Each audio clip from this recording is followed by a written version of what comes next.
الحمد لله الذي أرسل رسوله بالهدى والدين والصلاة والسلام على من كان نبيا وآدم بين الماء والطين وعلى آله وأصحابه أجمعين أجمل الأجملين أكمل الأكملين سيدنا نبينا شفيعنا حبيبنا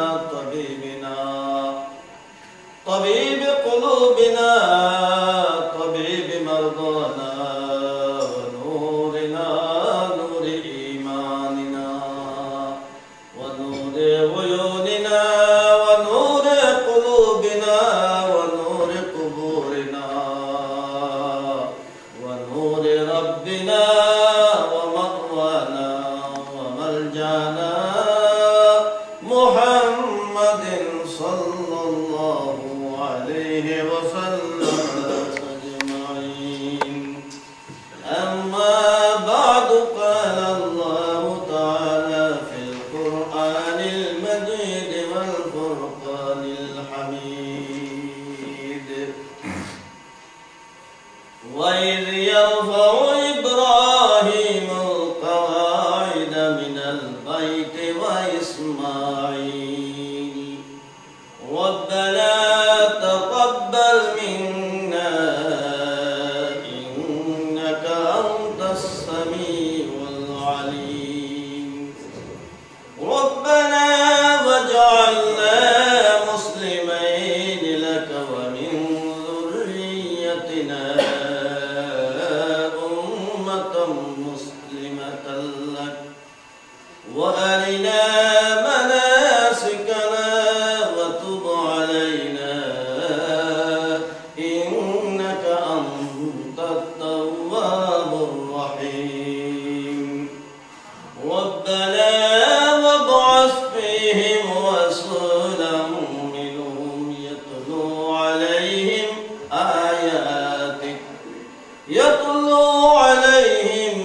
آياتك ويعلمهم الكتاب والحكمة ويزكيهم إنك أنت العزيز الحكيم صدق الله مولانا العظيم وصدق رسوله النبي الحبيب الكريم قال الله تعالى في شان حبيبه ومحبوبه ومعشوقه ومطلوبه سيدنا محمد صلى الله عليه وسلم مخبرا ومبشرا وآمرا إن الله وملائكته يصلون على النبي يا أيها الذين آمنوا صلوا عليه وسلموا تسليما اللهم صل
সুবহানাল্লাহ।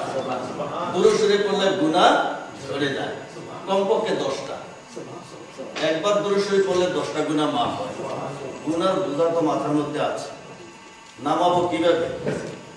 এই দুনিয়ার বোঝা নয়, টান দিয়ে নামাই দিলেন, প্রসেস সারা গুনাহ মাফ হবে না। হয় তওবা করতে হবে, না হয় ইবাদত বন্দেগী করতে হবে, না হয় দুরূদ শরীফ পড়তে হবে। বলেন না সুবহানাল্লাহ।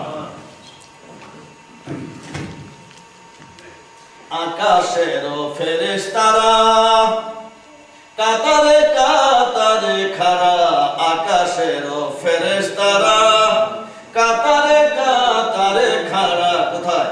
রওজা পাকে পড়েন তারা, সাল্লাল্লাহু আলা মুহাম্মাদ, আল্লাহুম্মা সাল্লি আলা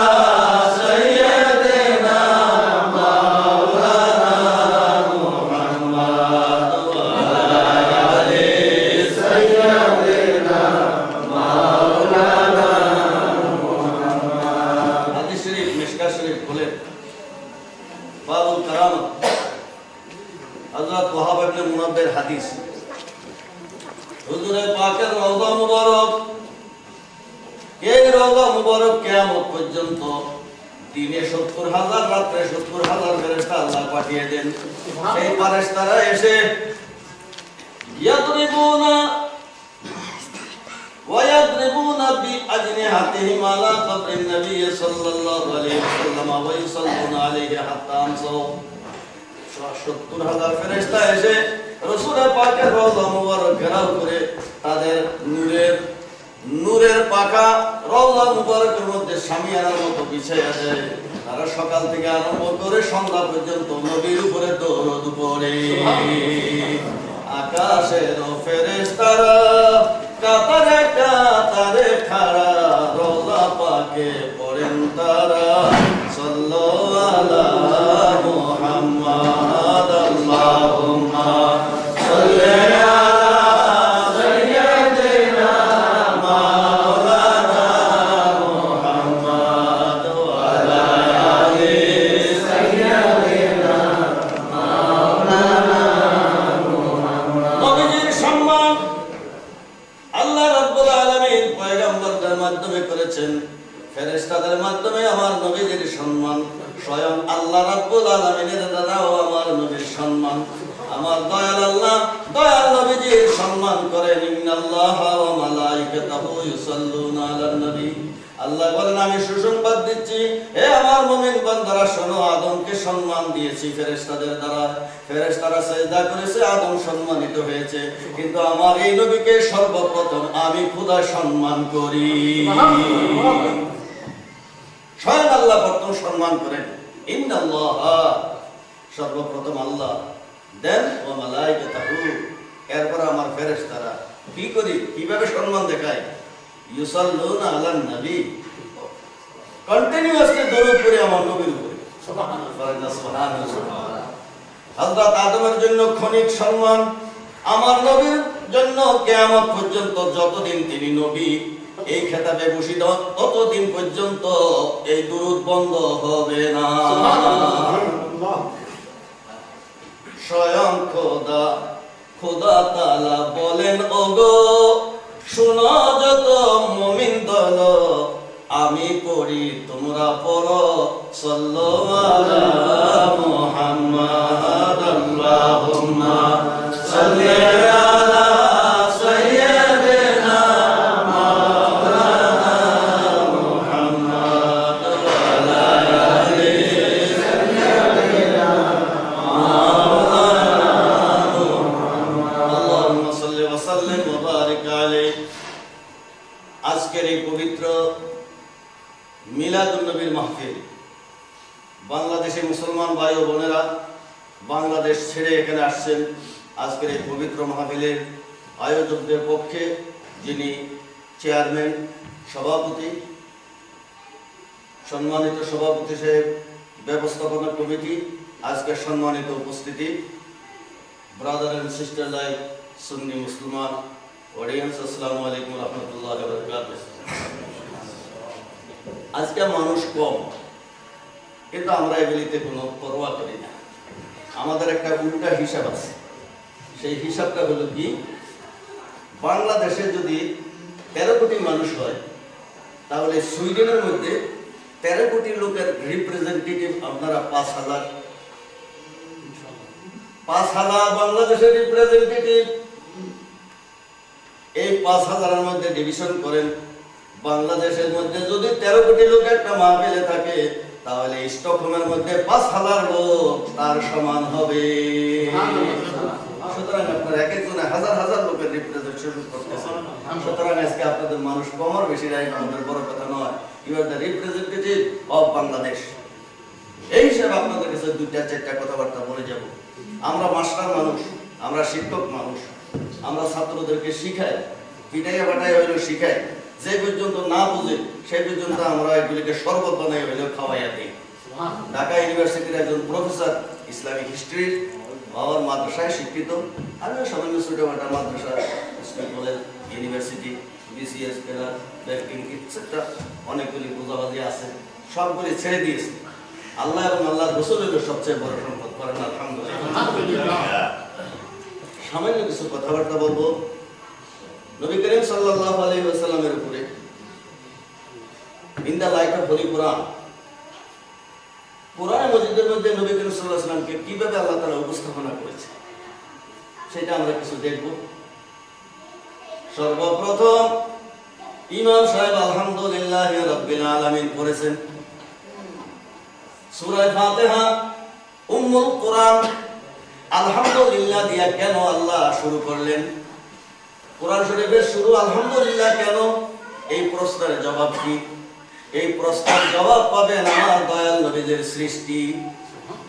নবী করিম সাল্লাল্লাহু আলাইহি ওয়াসাল্লামকে যখন সৃষ্টি করলেন, এর কোটি কোটি বছর পরে হযরত আদম আলাইহিস সালামকে সৃষ্টি করলেন, আমার দয়াল নবীজি নূরে মুহাম্মদে সৃষ্টি হয়ে সর্বপ্রথম বলেছিলেন আলহামদুলিল্লাহ।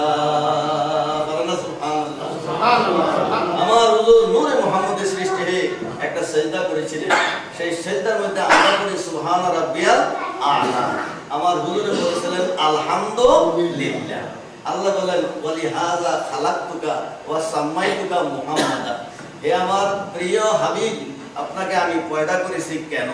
আপনি আলহামদুলিল্লাহ বলবেন, আমার প্রশংসা করবেন, এই জন্য আমি আপনাকে, আমি খোদা মহিয়ান, আমি খোদার মহিমা গাইতে পারে আরেক মহিয়ান না হইলে সম্ভবপর নয়।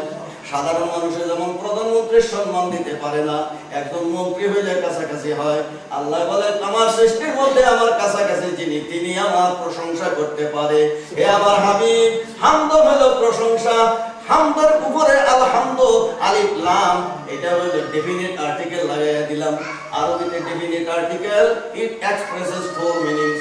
একটা হলো ইস্তিগরাক, আরেকটা হলো জিন্স, আরেকটা হলো আহাদে যিহনি, আরেকটা হলো আহাদে খারিজি। 4 অর্থ ব্যবহৃত হয়। আলহামদুলিল্লাহ সমস্ত প্রশংসা এক অর্থ, এটা হলো ইস্তিগরাক, যেটা আমরা সাধারণ মানুষে করি। কিন্তু যারা আলেম তারা বলে না, এটা তো সাধারণ মানুষের প্রশংসা দিয়ে খোদা কি করবে। আলিফ লাম আরেক রকম হয় জিনসি কমন নাউন হিসাবে, না এখানে কমন নাউন অভিযুক্ত হবে না, কি হিসাবে? আরেকটা আছে আহাদে যিহনি। আহাদ মানে উল্লেখ, যিহন মানে অন্তরে। অন্তরে অন্তরে যার কথা আছে তার নামে আলিফ লাম বসাইয়া ওনাকে মুরাদ নেয়। যেমন আপনাদের সুইডেনের মধ্যে ইএন বা কি একটা শব্দ লাগাইয়া সেখানে মধ্যে প্লুরাল বানায়, সিঙ্গুলার প্লুরালের মধ্যে যেমন পার্থক্য করার জন্য একটা ইএন পরে দিয়া লাগাইয়া দেয়, তেমনি ভাবে আলিফ লাম কোন একটা শব্দের পূর্বে লাগাইলে একটা জিনিসকে, নির্ধারিত জিনিসকে মিল করে। আল্লাহ বলেন হে আমার হাবিব, আলহামদুলিল্লাহি রাব্বিল আলামিন। এখানে দুইটা জিনিসের উল্লেখ আছে, একটা হলো প্রশংসা, আরেকটা হলো প্রশংসিত আমি রাব্বুল আলামিন। কিন্তু আরেকটা তো বাকি রয়ে গেছে, প্রশংসাকারী কে? প্রশংসাকারী না হইলে প্রশংসা হইতে পারে না। পড়েন না সুবহানাল্লাহ। তাফসীরুল কোরআন কাকে বলে? সারা জীবন তো এই কাজে রিসার্চ করতেছে। প্রশংসা করতে 3টা এলিমেন্ট লাগে, প্রশংসাকারী, প্রশংসা, প্রশংসিত। ফেল ফাইল মফউল আরবিতে বলে। আল্লাহ বলে আলহামদু, এটা হলো মফউল, আরেকটা হলো লিল্লাহি রাব্বিল আলামিন, আমি খোদার প্রশংসা। এখানে প্রশংসাকারী কে? খোদা বলে প্রশংসাকারী হইল আলিফ লাম। হামদের পূর্বে আলিফ লাম যিনি বসা আছে আমার অন্তরে আছে তিনি আমার প্রিয় হাবিব মুহাম্মদ সাল্লাল্লাহু আলাইহি ওয়াসাল্লাম। আমি খোদা কোন প্রশংসার উপযুক্ত, আমার হাবিব যে প্রশংসা করে আমি সেই প্রশংসার উপযুক্ত। তোমার মুখে দিনে বলো সত্য মিছা কথা, তুমি আমার প্রশংসা কি করবে? তুমি আমার কথা শোনো নাই, তুমি আমাকে চোখে দেখো নাই, তুমি কিভাবে বলবে প্রশংসা? যিনি চোখে দেখে যিনি কানে শুনে তিনি বলতে পারে। আসল ডেফিনেশন একমাত্র সৃষ্টির মধ্যে জিবরাইলও দেখে নাই, মিকাইলও দেখে নাই, ইসরাফিল আজরাইলও দেখে নাই, কোন নবীও দেখে নাই, কোন ফেরেশতাও দেখে নাই। আদমকে আল্লাহ তৈরি করেছেন, আদমও খোদাকে দেখে নাই। একজনে মাত্র দেখেছে আমাদের প্রিয় নবী মুহাম্মদুর রাসূলুল্লাহ সাল্লাল্লাহু আলাইহি ওয়াসাল্লাম। আল্লাহ কোরআনে বলেন ইন্না আরসালনাকা শাহিদা, O my prophet, I have sent you as an eyewitness, as an eyewitness of everything. তাফসীরে রুহুল বায়ান 26 পারা সূরা আল ফাতার মধ্যে 3 পৃষ্ঠা ব্যাপী তাফসীর করেছেন ইন্না আরসালনাকা শাহিদাম ওয়া মুবাশশিরাম ওয়া নাযীরা। এখানে শাহিদকে শুধু সাক্ষী কেন, আই উইটনেস, চোখে দেখা সাক্ষ্য সাক্ষী বলেন না সুবহানাল্লাহ। কিসের সাক্ষী? আমাদের দেশের মধ্যে ঝগড়ার সাক্ষী হয়, ঘটনার সাক্ষী হয়। আমার নবীকে যে আল্লাহ বললেন সাক্ষী, আল্লাহ বলে শোনো কোরআনের মধ্যে আমার নবীকে 2 রকমের সাক্ষী আমি মেনেছি। একটা সাক্ষী বানাইছি ইন্না আরসালনাকা, পাঠানোর সময় তিনি সাক্ষী, আবার যখন হাসরের ময়দান হবে তখনও আমার নবী হবে সাক্ষী। সেটা সালাতু ওয়াস সালাম বলবে হে আল্লাহ, যিনি সব দেখেছেন উনি সাক্ষী হইতে পারেন। আমি সাক্ষী মানলাম আখিরি জামানার নবী, যার পরে আর কোন নবী হবে না, খাতামুন নবীন, আখিরি জামানার নবী। যারা কাদিয়ানী নয়, সত্যিকারের মুসলমান, তারা আখিরি জামানার নবীকে শেষ নবী বলে বিশ্বাস করবে না, মুসলমান হইতে পারবে না। আখিরি জামানার নবীকে আমি সাক্ষী মানলাম, উনি বলবে আমি পৌঁছাইছি কিনা। হযরত নূহ আলাইহিস সালাম আমার হুজুরের 5000 বছর আগের নবী, আমার হুজুর যাইয়া বলবে হে আল্লাহ আমি সাক্ষী দিচ্ছি হযরত নূহ আলাইহিস সালাতু ওয়াস সালাম তাদের কাছে তোমার হেদায়েত বাণী পৌঁছাইছেন। তখন আল্লাহ বলবেন হে আমার হাবিব, আপনি যে সাক্ষী হইলেন বলেন কেমনে? আই উইটনেস হইতে হয়। আমার হুজুর বলবেন বারেলাহি, তুমি তো জানো তুমি আমাকে সৃষ্টি করেছো, কোথা থেকে কোথায় স্থানান্তর করেছো। প্রথম আমাকে নূরের স্তম্ভ বানিয়েছো, তারপরে ময়ূরের সুরত দিয়েছো, তারপরে আকাশের তারকা বানিয়েছো, তারপরে আদম নবীর কোবালের মধ্যে দিয়েছো। আদম নবীর সঙ্গে আমি দুনিয়াতে আসছি, দুনিয়াতে আসবার আগে আমি তারকা হিসেবে ছিলাম। আমার এই বইখানা নূর নবী রাসূলের পাকের short history, life history, analytical সবগুলির ব্যাখ্যা আছে। হে আল্লাহ, তুমি কুরআন মাজিদের মধ্যে বলেছো আমাকে তুমি তারকার সুরতে রেখেছো, আমি তোমার থেকে শিখেছি 1008 কোটি বছর। চতুর্থ আকাশে আমি নূর হিসেবে বিদ্যমান ছিলাম, নূরের তারকা নাজরাতিল কাউকাবিয়া জিবরাইল। 1008 কোটি বছর আমি নূরের তারকা হয়েছিলাম। তার মধ্যে 5004 কোটি বছর, 5004 কোটি বছর আমি কিয়াম করেছিলাম। 5004 কোটি বছর পর্যন্ত আমি দাঁড়ানো অবস্থায় ছিলাম, তোমার তারিফ প্রশংসা করেছি। আর 5,04,000 বছর সিজদার মধ্যে কাটিয়েছি। আমি নবীর নাম আউয়াল আখির জাহির বাতিন, আমি কেমনে জাহির হইলাম কেমনে বাতিন হইলাম খোদা, সেই জগতের মধ্যে আমি 504 কোটি বছর পর্যন্ত ছিলাম জাহির, 504 কোটি পর্যন্ত ছিলাম বাতিন। হে খোদা, আমি সেই সময়ের মধ্যে সবকিছু নূরের নজরে দেখেছি। দিয়েছি। তারপরে হযরত আদমের কোলে যখন দিলে, ওনার সঙ্গে আমি জান্নাতে গেলাম। আনা উহবিতু মা আদমা ইলাল আরদ, আমি তো হযরত আদমের সঙ্গে জান্নাত থেকে দুনিয়ার মধ্যে গিয়েছি। হযরত আদম কিভাবে আরাফাতের ময়দানের মধ্যে কান্নাকাটি করেছেন, রব্বানা যালামনা বলেছেন, আমি শুনেছি। হযরত আদম শেষ পর্যন্ত কি বলে তোমার থেকে ক্ষমা পেয়েছেন তাও আমি শুনেছি। হযরত আদম আলাইহিস সালাম বলেছিলেন, আল্লাহুম্মা ইন্নী আসআলুকা বিহাক্কি মুহাম্মদ, হে আল্লাহ 300 বছর তোমাকে ডাকলাম, তুমি আমার ডাক শোনো না। প্রপার চ্যানেল ভুলে গেলাম, দরখাস্ত কেন মঞ্জুর হয় না? এখন প্রপার চ্যানেল দিয়ে তোমার কাছে আমি ফরিয়াদ করি, এতদিন তোমার কাছে ডাকি সরাসরি তুমি কবুল করো না। এখন তোমার আখিরি জামানার নবীকে উসিলা দিয়ে আমি তোমার কাছে মাফ চাই, তুমি আমাকে আমার তওবা কবুল করে নাও। হে আল্লাহ, আমার তো স্মরণ আছে, তুমি তো জানো। সেই সময় তুমি তো বলেছিলে আদম আলাইহিস সালামকে, যখন আদম আলাইহিস সালাম আমার নাম নিয়ে, আমি আল বিদায়া ওয়ান নিহায়া কিতাব থেকে 16 খণ্ড সবগুলো আমার স্টাডি আছে। হে আল্লাহ, তুমি যখন আদম আলাইহিস সালামকে বলেছিলে, হে আদম, তুমি এখন দুনিয়ার মধ্যে যার নাম তুমি নিলে, আল্লাহুম্মা ইন্নী আসআলুকা বিহাক্কি মুহাম্মদ, এই মুহাম্মদ, ফাকাইফা আরাদতা ইসমা মুহাম্মদ ওয়া লাম ইয়াখলুক বাদু, এখনো তিনি আত্মপ্রকাশ করেন নাই, হে আদম তুমি কিভাবে চিনলা? হে আল্লাহ, তুমি তো জানো। তখন আদম আলাইহিস সালাম কি বলেছিলেন তোমার কাছে তাও আমি শুনেছি। পড়েন সুবহানাল্লাহ। আবার হুজুরের লাইফ হিস্টরি হুজুরের জবানে শুনে আমরা কি বলবো? হে আল্লাহ, তখন আদম আলাইহিস সালাম বলেছিলেন, ইলাহি লাম্মা খালাকতানি বিয়াদাইকা ওয়া নাফাখতা ফিয়া মির রূহিকা, হে আল্লাহ, তুমি যখন আমাকে তোমার কুদরতের হাতে আমি আদমকে সৃষ্টি করলে আর আমার মধ্যে তুমি রূহ দিলে, আমি মানুষ হয়ে গেলাম। ফানাযারতু ইলা কাওয়ামিল আরশ ফাওয়াজাদতু হিনা মাকতুবান লা ইলাহা ইল্লাল্লাহ মুহাম্মাদুর রাসূলুল্লাহ সাল্লাল্লাহু আলাইহি ওয়াসাল্লাম, হে আল্লাহ, আমি যখন মানুষ হয়ে তোমার আরশের দিকে নজর করি, তখন একটা সাইনবোর্ড দেখতে পাই, সেই সাইনবোর্ডের লেখা আছে লা ইলাহা ইল্লাল্লাহ মুহাম্মাদুর রাসূলুল্লাহ সাল্লাল্লাহু আলাইহি ওয়াসাল্লাম। বলেন না সুবহানাল্লাহ। আমার হুজুরের লাইফ হিস্টরি আমার হুজুরের জবানে শুনেন, হুজুর কি কাহানি উনকি জবানি। হযরত আদম আলাইহিস সালাম সেই সময় বলেছিলেন, হে আল্লাহ, হে আল্লাহ, তুমি তো জানো। হযরত আদম আলাইহিস সালাম কি বলেছিলেন? তিনি বলেছিলেন, ইলাহি ইন্নাকা লাম তুযিব ইসমান ইল্লা আহাব্বাল খালকি ইলাইকা, হে খোদা, তোমার নাম লা ইলাহা ইল্লাল্লাহ, এর সাথে কার নাম যোগ হইতে পারে? তুমি তো মহিয়ান দরিয়ান আনকারালাম, তোমার নামের সামনে যার নাম বসাইছো, তোমার সবচেয়ে বেশি প্রিয় না হইলে সেই নাম বসতে পারে না।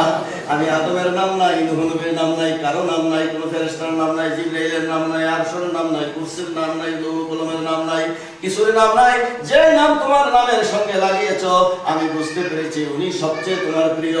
তোমার সেই প্রিয় হাবিবের উসিলায় আমি আদমকে ক্ষমা করে দাও।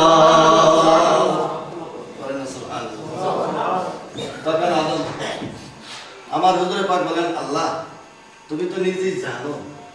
তখন তুমি কি বলেছিলে? তুমি তো বলেছিলে, সাদাক্তা ইয়া আদম, হে আদম, তুমি ঠিক বলেছো, আমার নামের সঙ্গে যার নাম মিশিয়েছি উনি আমার সবচেয়ে প্রিয়। হে আদম, তুমি একটু নজর করে দেখো, লা ইলাহা ইল্লাল্লাহ 12 হরফ, মুহাম্মাদুর রাসূলুল্লাহ 12 হরফ। লা ইলাহা ইল্লাল্লাহর মধ্যে 12 হরফের মধ্যে কোনো নকতা নাই, মুহাম্মাদুর রাসূলুল্লাহর মধ্যে কোনো নকতা নাই। 12 12 24। লা ইলাহা ইল্লাল্লাহ মুহাম্মাদুর রাসূলুল্লাহ, দুইটা মিলে তাওহীদ ও রিসালাত মিলে ঈমানি কলমা হয়েছে। These two, by these two, ঈমান was formulated. দুই জিনিসের নাম হলো ঈমান, এক জিনিসের নাম ঈমান নয়। হে আদম, লা ইলাহা ইল্লাল্লাহর মধ্যে মুহাম্মাদুর রাসূলুল্লাহর মধ্যে একবার আছে মুহাম্মদ নাম, দুইবার আছে আল্লাহ নাম। সুবহানাল্লাহ। তাফসীরে রুহুল বয়ানে এই হিকমতটা বয়ান করেছেন। নকতা রহস্যটা কি? লা ইলাহা ইল্লাল্লাহ, this sentence was made friend by Allah, not by us. এখানকার মধ্যে আল্লাহর নাম দুইবার কেন, মুহাম্মাদের নাম একবার কেন? প্রথম লা ইলাহা ইল্লা আল্লাহ, আল্লাহর পরে দিয়া মুহাম্মদ রাসূলুল্লাহ। আল্লাহ এবং মুহাম্মদ নাম একসাথে মিশে আছে, কোনো তারিকমা নাই, কলম নাই, সেমিকোলন নাই, কিছুই নাই। করে না সুবহানাল্লাহ, এর কেমনে মিলে রাখছে। লা ইলাহা ইল্লাল্লাহ আসলে দুইটা সেন্টেন্স, কিন্তু আল্লাহ বলছে না দুই সেন্টেন্স নয়, এক সেন্টেন্স। কয়টা এক সেন্টেন্স কেমনে হইলো? আরবের মধ্যে একটা গ্রামার আছে, চারটা পাঁচটা সেন্টেন্স মিলাইয়া একটা সেন্টেন্স হইতে পারে, এটাকে বলা হয় মুরাক্কাব, যৌগিক। পাঁচটা সাতটা বাংলা সেন্টেন্স মিলাইয়া একটা সেন্টেন্স হইতে পারে, এটাকে যৌগিক বাক্য বলা হয়। ঠিক লা ইলাহা ইল্লাল্লাহ মুহাম্মাদুর রাসূলুল্লাহ, এটা যৌগিক বাক্য। লা ইলাহা ইল্লাল্লাহ মুহাম্মাদ রাসূলুল্লাহ, আল্লাহর পরে মুহাম্মদ, তারপরে রাসূল, তারপরে আল্লাহ। দেখো দুইবার আছে আল্লাহ, একবার আছে মুহাম্মদ। এখানে আল্লাহর স্থান কোথায়, মুহাম্মদের স্থান কোথায়? What is the position of Allah, what is the position of Muhammad? বা আল্লাহ আগেও আছে, পরেও আছে, মাঝখানে দিয়া মুহাম্মদ আছে। আল্লাহর উপরেও নয়, নিচেও নয়। সুবহানাল্লাহ। মুহাম্মদ সাল্লাল্লাহু আলাইহি ওয়াসাল্লামের স্থান কেউ যদি বলে আল্লাহর থেকে বড়, সে কাফের। যদি বলে যে আল্লাহ রাব্বুল আলামিনের থেকে তুচ্ছ, তাহলে সেও কাফের হয়ে যাবে। আমার রাসূল আনপ্যারালাল, সৃষ্টির মধ্যে আমার হুজুর হলো লা শরীক, আর আল্লাহ হলেন স্রষ্টা হিসেবে লা শরীক। মাওলানা আবুল কালাম আজাদ তার তাফসীর তরজমানুল কুরআন, সেখানে লিখেছে আমার নবী সৃষ্টির মধ্যে অতুলনীয়, লা শরীক। আমার হুজুরের মতো আর কোনো সৃষ্টি নাই। যখন হযরত আদম আলাইহিস সালাম বললেন, হে আল্লাহ, তোমার এই নামের সঙ্গে যার নাম মিশ্রিত, ওনার উসিলায় আমাকে মাফ করো। তখন আল্লাহ তাআলা বললেন, হে আদম, সাদাক্তা ইয়া আদম, তুমি সত্য বলেছো। কাবিলতু তাওবাতাকা ওয়া গাফারতু যামবাকা, হে আদম, আমি তোমার তওবা কবুল করলাম, তোমার ভুল মাফ করে দিলাম। সুবহানাল্লাহ। নবীর গুনাহ বলা যাবে না, ভুল। আরে না সুবহানাল্লাহ। আদম নবীর কোনো গুনাহ হয় না। all পয়গম্বর আর Masum, no prophet did commit any sin, little or big. After or before, he was informed of nubuwwah. নবুয়তের সংবাদ পাওয়ার আগেও নয়, নবুয়তের সংবাদ পাওয়ার পরেও নয়। অর্থাৎ সমস্ত আম্বিয়া কেরাম আজন্ম নিষ্পাপ। সুবহানাল্লাহ। আদম আলাইহিস সালামও নিষ্পাপ, একটা ভুল হয়ে গেছে। রোজার মাসের মধ্যে ভুল করলে এক ভুলে পাপ হয়, আরেক ভুলে পাপ হয় না। পারে না? সুবহানাল্লাহ। একই জিনিস, একজনে এক ফোঁটা পানি খেয়ে ফেলল, এইটা রোজা ভঙ্গ হইতেও পারে, নাও হইতে পারে। যদি ইচ্ছাকৃতভাবে এক ফোঁটা পানি খায়, রোজা ভেঙে যাবে। যদি রোজার কথা মনে না থাকে, এক কলস পানি খাইলেও রোজা ভাঙবে না। শরীয়তের বিধান, রোজার কথা মনে না থাকলে বাস মাপ। যখন স্মরণ হয়েছে, আর এক ফোঁটা পানিও মুখে দিতে পারবে না। এক ফোঁটা পানি খাইলে গুনাহ হয়, এক কলস পানি খাইলেও গুনাহ হবে না। আল্লাহ বলে, ওয়ানাসিয়া আদম, আদম ভুলে গিয়েছিল, আদমের কোনো দোষ নাই। ধমকাই আবার তুমি নরম করে বলছে আদমকে, হ্যাঁ আদম, তুমি অন্যায় করেছো, তুমি ভুল করেছো, তুমি ব্যাঠিক হয়ে গেছো, তুমি you are deviated from the correct পথ। আদম আলাইহিস সালাম রব্বানা বললেন, আমার ভুল হয়ে গেছে। যখন ভুল হয়ে কান্দনে শুরু করছে, তখন খোদা তাআলা কয়, না না না, ও ফেরেশতারা, আমার আদম তো ইচ্ছা করে খায় নাই, ভুল করে ফেলেছে। কি খেলা খেলো রে মাওলা, কি খেলা খেলো, মাছ দরিয়ায় ফেলে যাও, তুলে বৈশা টানো। একবার বলো, আদম তুমি অন্যায় করেছো। যখন কান্দা শুরু করে দিয়েছে, তখন বলো, না, আদমে ভুল করে ফেলছে। কিতাবের মধ্যে লেখা, আল্লাহ বলে, বান্দারা রে, যত তুমি গুনাহ করো না কেন, আদম আলাইহিস সালামের মতন তওবা করো আর কান্দো, তখন আমি বলবো কোনো ভুল করে নাই। শরীয়ত তরিকা হাকিকত মারিফতের মধ্যে যান, কত উচ্চ মাকাম। খোদা সমাদর করবে, গুনাহ করলে আল্লাহ সমাদর করবে না, গুনাহ করে নাই। ফানাসি আদম ওয়া লাম নাজিদ লাহু আজমা। 16 পারার মধ্যে আল্লাহ তাআলা বলেছেন, ফানাসি আদম, না না, আদম ভুলে গেছে। 350 বছর পর্যন্ত আদম আলাইহিস সালাম তওবা করেছেন। এই জন্য কিতাবের মধ্যে লেখা, তোমার যত ইবাদত বন্দেগী করো না কেন, সবচেয়ে বড় বন্দেগী কোনটা? সবচেয়ে বড় বন্দেগী হইল তওবা। তোমার আদি পিতা তওবা করেছেন সর্বপ্রথম 350 বছর পর্যন্ত। যখন তওবা কবুল হইল, তখন তিনি ফজর নামাজ পড়েছিলেন 2 রাকাত। পড়েন না সুবহানাল্লাহ। হযরত আদম আলাইহিস সালাম 2 রাকাত ফজরের নামাজ পড়েছেন, হযরত ইব্রাহিম আলাইহিস সালাম 4 রাকাত যোহরের নামাজ পড়েছেন, হযরত ইউনূস আলাইহিস সালাম 4 রাকাত আসরের নামাজ পড়েছেন, হযরত ঈসা আলাইহিস সালাম 3 রাকাত মাগরিবের নামাজ পড়েছেন, হযরত মুসা আলাইহিস সালাম 4 রাকাত এশার নামাজ পড়েছেন। সবে মেরাজের মধ্যে আল্লাহ বললেন, হে আমার হাবিব, আপনি আমার দরবারে আসছেন, আপনাকে তো আমি দেখা দিলাম, আপনার উম্মতের জন্য আমি কি হাদিয়া দিলাম, গিফট কি দিলাম। হে আমার হাবিব, আপনার উম্মতকে আমি এমন গিফট দিলাম দুনিয়ার মধ্যে কেউই দিতে পারবে না। 5টা নামাজ 5 জন নবীর ইবাদত, 5 জন নবীকে আমি দান করেছি, সেই 5 জন নবীর ইবাদত আপনার একলা উম্মতকে আমি দান করে দিলাম। পড়েন না সুবহানাল্লাহ। নামাজ কি অর্ডিনারি জিনিস? কেন শুধুই পারফর্ম আমার 5 টাইমস প্রেয়ার, আমার নবী কেন 5 ওয়াক্ত আনলেন? 6 ওয়াক্ত হলো না কেন? 4 ওয়াক্ত হলো না কেন? বিরাট হিস্টরি, বিরাট ইতিহাস এগুলির মধ্যে আছে, অনেক কথা আছে। আল্লাহ রাব্বুল আলামিন বললেন, হে আদম, এখন ঠাট্টা শুরু করে দিয়েছেন। হে আদম, তুমি একবার ভুল করেছো বেহেশতে, ভুল করে গাছের ফল খেয়ে ফেলছো, 350 বছর পর্যন্ত কামলা। আজকে তুমি আবার আমার কাছে মাফ চাইলা, তাও আরেকটা ভুল করলা। পরে ইলাহি কিভাবে ভুল করলাম? আল্লাহ বলেন, এটা হলো কানজুল উম্মাল কিতাবের মধ্যে লেখা। আল্লাহ বলেন, ইয়া আদম লাউ তাশাফফাতা ফি আহলিস সামাই ওয়াল আরদি লাশাফফানাক। হে আদম, আজকে আমারে, আমি খোদারে যেভাবে নরম করে ফেলছো, আমি খোদারে 350 বছর পরে যেভাবে নরম করে ফেলছো, যার উসিলা দিয়ে আমার কাছে আজকে তুমি ক্ষমা চাইলে, আমার হাবিবের নামের উসিলা দিয়েছো, আমি খোদার রহমতের দরিয়ার মধ্যে জোশ এসে গেছে। হে আদম, আজকে তুমি এবং তোমার স্ত্রী দুজনের জন্য ক্ষমা চেয়েছো, একটা ভুল করে ফেলছো। আসমানের এবং জমিনের মধ্যে যত গুনাহগার আছে, আসমান ভরা জমিন ভরা গুনাহগারের জন্য যদি আজকে আমার নবীর উসিলা দিয়ে মাফ চাইতাম, আমি সব মাফ করে দিতাম। আমরা সেই নবীর উম্মত। এই ঘটনাগুলি আল বিদায়া ওয়ান নিহায়ার মধ্যে লেখা আছে। আল্লামা ইবনে কাসির in 774 he wrote this book in 17 or 16 volume, 16 ভলিউমের মধ্যে হযরত আদম আলাইহিস সালাতু ওয়াস সালামের কাছে আমার দয়াল নবী শান আল্লাহ কিভাবে বয়ান করলেন। ফাতালাক্কা আদমু মিন রাব্বিহি কালিমাতিন ফাতাবা আলাইহি ইন্নাহু হুয়াত তাওয়াবুর রহিম। তাফসীরে রুহুল বায়ান, তাফসীরে রুহুল মানি, তাফসীরে কাশফ, তাফসীরে বাইজাবি, আমরা পড়াই ছাত্রদেরকে। সেখানে এই রওয়ায়াতগুলি আছে, বর্ণনাগুলি আছে আমার নবী করিম সাল্লাল্লাহু আলাইহি সাল্লামের শান সমস্ত নবীদের উপরে। পড়েন না সুবহানাল্লাহ। ইন্না আরসালনাকা শাহিদান, একটা কথা বলছিলাম, হাজারো কথা মনের মধ্যে ভাসে, সময় নাই, বলার মতো স্কোপ নাই। ইন্না আরসালনাকা শাহিদা,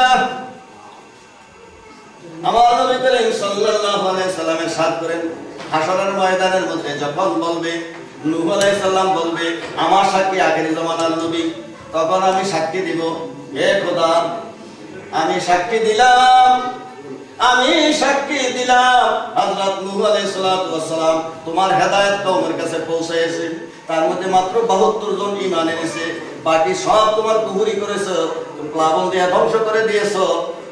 তারা বলবে, আপনি কেমনে দেখলেন, আপনি কিভাবে সাক্ষী দিলেন? তখন আমার পেয়ারা নবীজি বলবে, শোনো, আমি আদম আলাইহিস সালামের কবলে বসে আদম নবীর ঘটনা দেখেছি, আমি নূহ নবীর কবলে বসে বসে প্লাবনের ঘটনাও দেখেছি।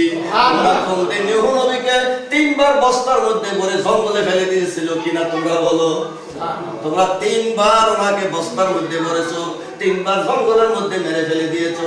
আল্লাহর হুকুমে উনি আবার সুস্থ হয়ে উঠেছেন, তারপরে 950 বছর পরে ত্যক্ত বিরক্ত হয়ে তোমাদের বিরুদ্ধে দোয়া করেছেন। তখন তারা দেখবে সব ঘটনাগুলি একটা একটা করে আমার হুজুরে বলে ফেলছে, বলে না সুবহানাল্লাহ। তখন তারা কাবু হয়ে যাবে। তখন আল্লাহ বলবে, হে নূহ, শোনো আমার কোরআনে কি বলেছে, ওয়া কাযালিকা জাআলনাকুম উম্মাতান ওয়াসাতাল লিতাকুনু শুহাদা আলান নাস ওয়া ইয়াকুনার রাসূলু আলাইকুম শাহীদা। আমার নবীকে দুনিয়ার সমস্ত ঘটনার ব্যাপারে আমি সাক্ষী মেনেছি আমার নবী হলো আমার রাজ সাক্ষী করেন। এই বডিনি চোখ দিয়ে আমার নবী দেখে নাই সেই সময়, কিন্তু নূরের নজরে সবকিছু তিনি দেখেছেন। যেহেতু তিনি আদমের কবলে, হযরত ইব্রাহিম আলাইহিস সালামের কবলে, নমরুদের আগুনে কেন ইব্রাহিম আলাইহিস সালামকে জ্বালায় নাই, হযরত নূহ আলাইহিস সালামের নৌকা কেন ডুবে নাই? হুজুরে বলেন আমি যে নূহ নবীর কিস্তির মধ্যে ছিলাম, করেন না সুবহানাল্লাহ, আমি নূহ নবীর কপালে ছিলাম। হযরত নিজামউদ্দিন আউলিয়া অফ দিল্লি উনি একটা কিতাব লিখেছেন রাহাতুল কুলুব, রাহাতুল মুহিব্বিন। রাহাতুল মুহিব্বিনের মধ্যে হযরত নিজামউদ্দিন আউলিয়া একটা ঘটনা লিখেছেন। শোনো, আমার দয়াল নবী আকা মাওলা তাজদার মদিনা মুহাম্মদুর রাসূলুল্লাহ সাল্লাল্লাহু আলাইহি সাল্লামের সাথ করে আমার বংশধর বিবি ফাতেমা, ইমাম হাসান হোসেন, হযরত আলী মাওলা করিম, হযরত ইমাম জয়নুল আবদিন, ইমাম বাকের, ইমাম জাফর সাদিক, ইমাম মুসা কাযিম, ইমাম মুসা রাজা, ইমাম তকি, ইমাম নকি, ইমাম হাসান আসকারী, ইমাম মেহেদী, আমার নবী বংশ আব্দুল কাদের জিলানী, খাজা মুঈনুদ্দিন চিশতি, আমার হাসান হুসাইনি বংশধর যারা ঈমানের সাথে দুনিয়ার মধ্যে আছে, আমি নবী বলতেছি তারা নূহ নবীর কিস্তির মতো। ওই কিস্তির মধ্যে মান রাকিবা ফাকাত নাজা ওয়া মান তাখাল্লাফা আনহা গারাক। যারা ওই নৌকার মধ্যে সওয়ার হবে তারা নাজাত পাবে, যারা নৌকার থেকে বিরত থাকবে তারা ডুবে মরবে। যারা আমার আহলে বায়ত, আমার বংশধরকে অনুসরণ করবে না তারা ডুবে মরবে, যারা আমার আহলে বায়তকে অনুসরণ করবে তারা নাজাত পেয়ে যাবে। ইন্নামা মাসালু আহলে বাইতি কামাসালি সাফিনাতি নূহ, মান রাকিবাহা ফাকাদ নাজা ওয়া মান তাখাল্লাফা আনহা ফাকাদ গারাক। আমি একটা কিতাব লিখেছি আকায়েদ ও মাসাইল, সেখান থেকে আমি বলতেছি। নিজামউদ্দিন আউলিয়া বলে, শোনো আমার মুরিদেরা, হযরত নূহ নবীর কিস্তি কিভাবে তৈরি হয়েছে জানোনি? নূহ নবীর কিস্তি তৈরি হয়েছে 1,24,000 তক্তা দিয়ে। উনি যখন বদদুয়া করলেন, হে আল্লাহ রাব্বি লা তাযার আলাল আরদি মিনাল কাফিরিনা দাইয়ারা, হে খোদা এই জমিনের মধ্যে কোনো আবাদি রাখবে না, সমস্ত মানুষকে তুমি ধ্বংস করে দাও আমার 72 জন ছাড়া। খোদা বললেন, নূহ নবী আমি মানুষ সৃষ্টি করলাম, মানুষ আমার নাফরমানি করে, কেউ আমার গালিও দেয়, কিন্তু আমি তো তাদের সবাইকে খাওয়াইতেছি, আমি তো কোনো সময় বিরক্ত হই না। 1000 বছরে তুমি বিরক্ত হয়ে গেলা, তোমাদের আগে জিনজাতিরা আমার কত গালি দিয়েছে, খুনাখুনি মারামারি করেছে, আমি তো সহ্য করেছি, আমার নাম আলিম ও হালিম, আর তুমি 900 বছরে ত্যাক্ত হয়ে গেলা। হে নূহ কেন বদদুয়া করতেছো? সারাটা দুনিয়া আমি ধ্বংস করে দেব, তুমি আর 72 জনকে রেখে সারাটা দুনিয়ার মধ্যে লক্ষ লক্ষ কোটি কোটি মানুষকে আমি ধ্বংস করে দেব, কোন যুক্তি বলো? হযরত নূহ আলাইহিস সালামের কথা যুক্তি আছে, আমার থেকে শুনো, পারেন না? সুবহানাল্লাহ। আশিক মাসুদের কথাটা কোরআন শরীফে কিভাবে? হযরত নূহ আলাইহিস সালাম বললেন, এইটা তাফসীরে ইবনে কাসিরের মধ্যে লেখা, ইন্নাকা ইনতাযারহুম ইউদিল্লু ইবাদাক ওয়া লা ইয়ালিদু ইল্লা ফাজিরান কাফফারা। হে খোদা, আমার কাছে দুইটা ডকুমেন্ট আছে, এভিডেন্স আছে ধ্বংস করার পক্ষে। 1 নম্বর হলো ইন্নাকা ইনতাযারহুম, যদি তাদেরকে ধ্বংস না করে আপন অবস্থায় রেখে দাও, ইউদিল্লু ইবাদাকা, তোমার এই 72 জন নেককার বান্দাদেরকে গুমরা করে নেবে, ফুসলাইয়া নিয়ে যাবে। পরিবেশ, তারা হাজার হাজার লক্ষ লক্ষ কাফের, আমার 72 জন হলো মুসলমান, আমি চলে গেলে তাদের কি অবস্থা হবে? আজকাল সুইডেনের মধ্যে বসবাসরত বাংলাদেশি মা বাপেরা বড় চিন্তিত। আমরা তো কোন রকমের সারলাম, বাপের কথা মনে আছে, দাদার কথা মনে আছে, গ্রামের কথা মনে আছে, পরিবেশের কথা মনে আছে। একটা অন্যায় করলে গ্রামের থেকে মুখ দেখানো যায় না, কিন্তু এমন পরিবেশের মধ্যে আসলাম, আমাদের পরে আমাদের সন্তানদের কি অবস্থা হবে?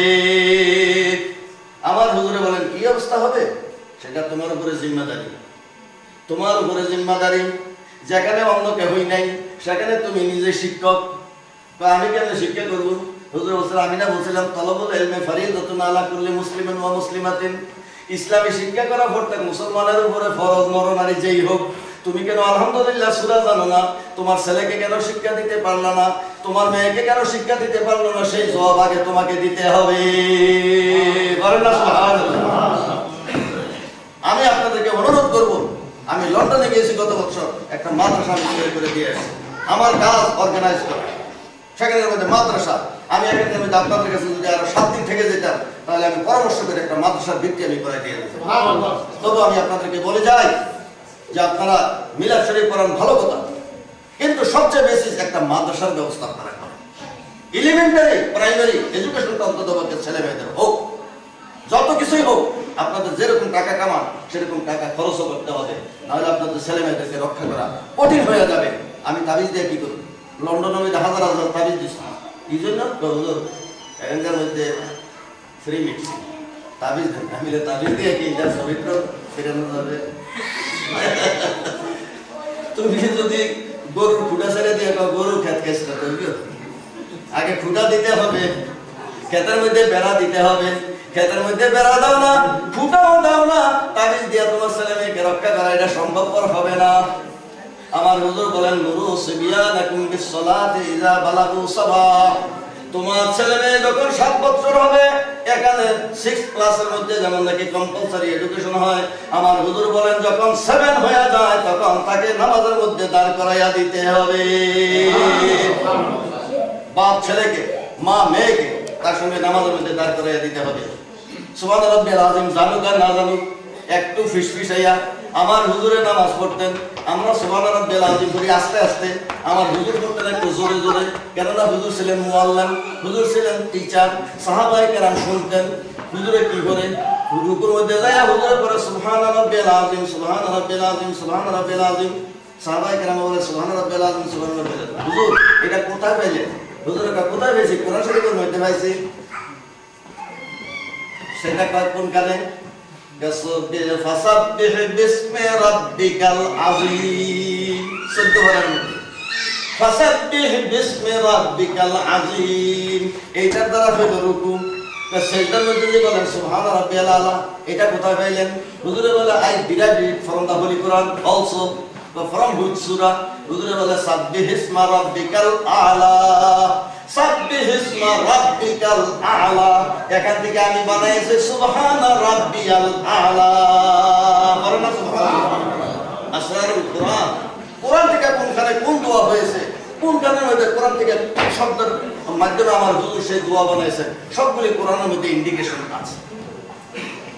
এখন হুজুরে বলে সুবহান রাব্বিয়াল আযীম, সাহাবায়ে কেরাম শুনেন, হুজুরে বলেন সুবহান রাব্বিয়াল আলা, সাহাবায়ে কেরাম শুনেন, হুজুরে বলে সামি আল্লাহু লিমান হামিদা, সাহাবায়ে কেরাম শুনেন, হুজুরে আবার তাদেরকে শুনাইয়া বলতেছেন রব্বানা লাকাল হামদ, রব্বানা ওয়া লাকাল হামদ।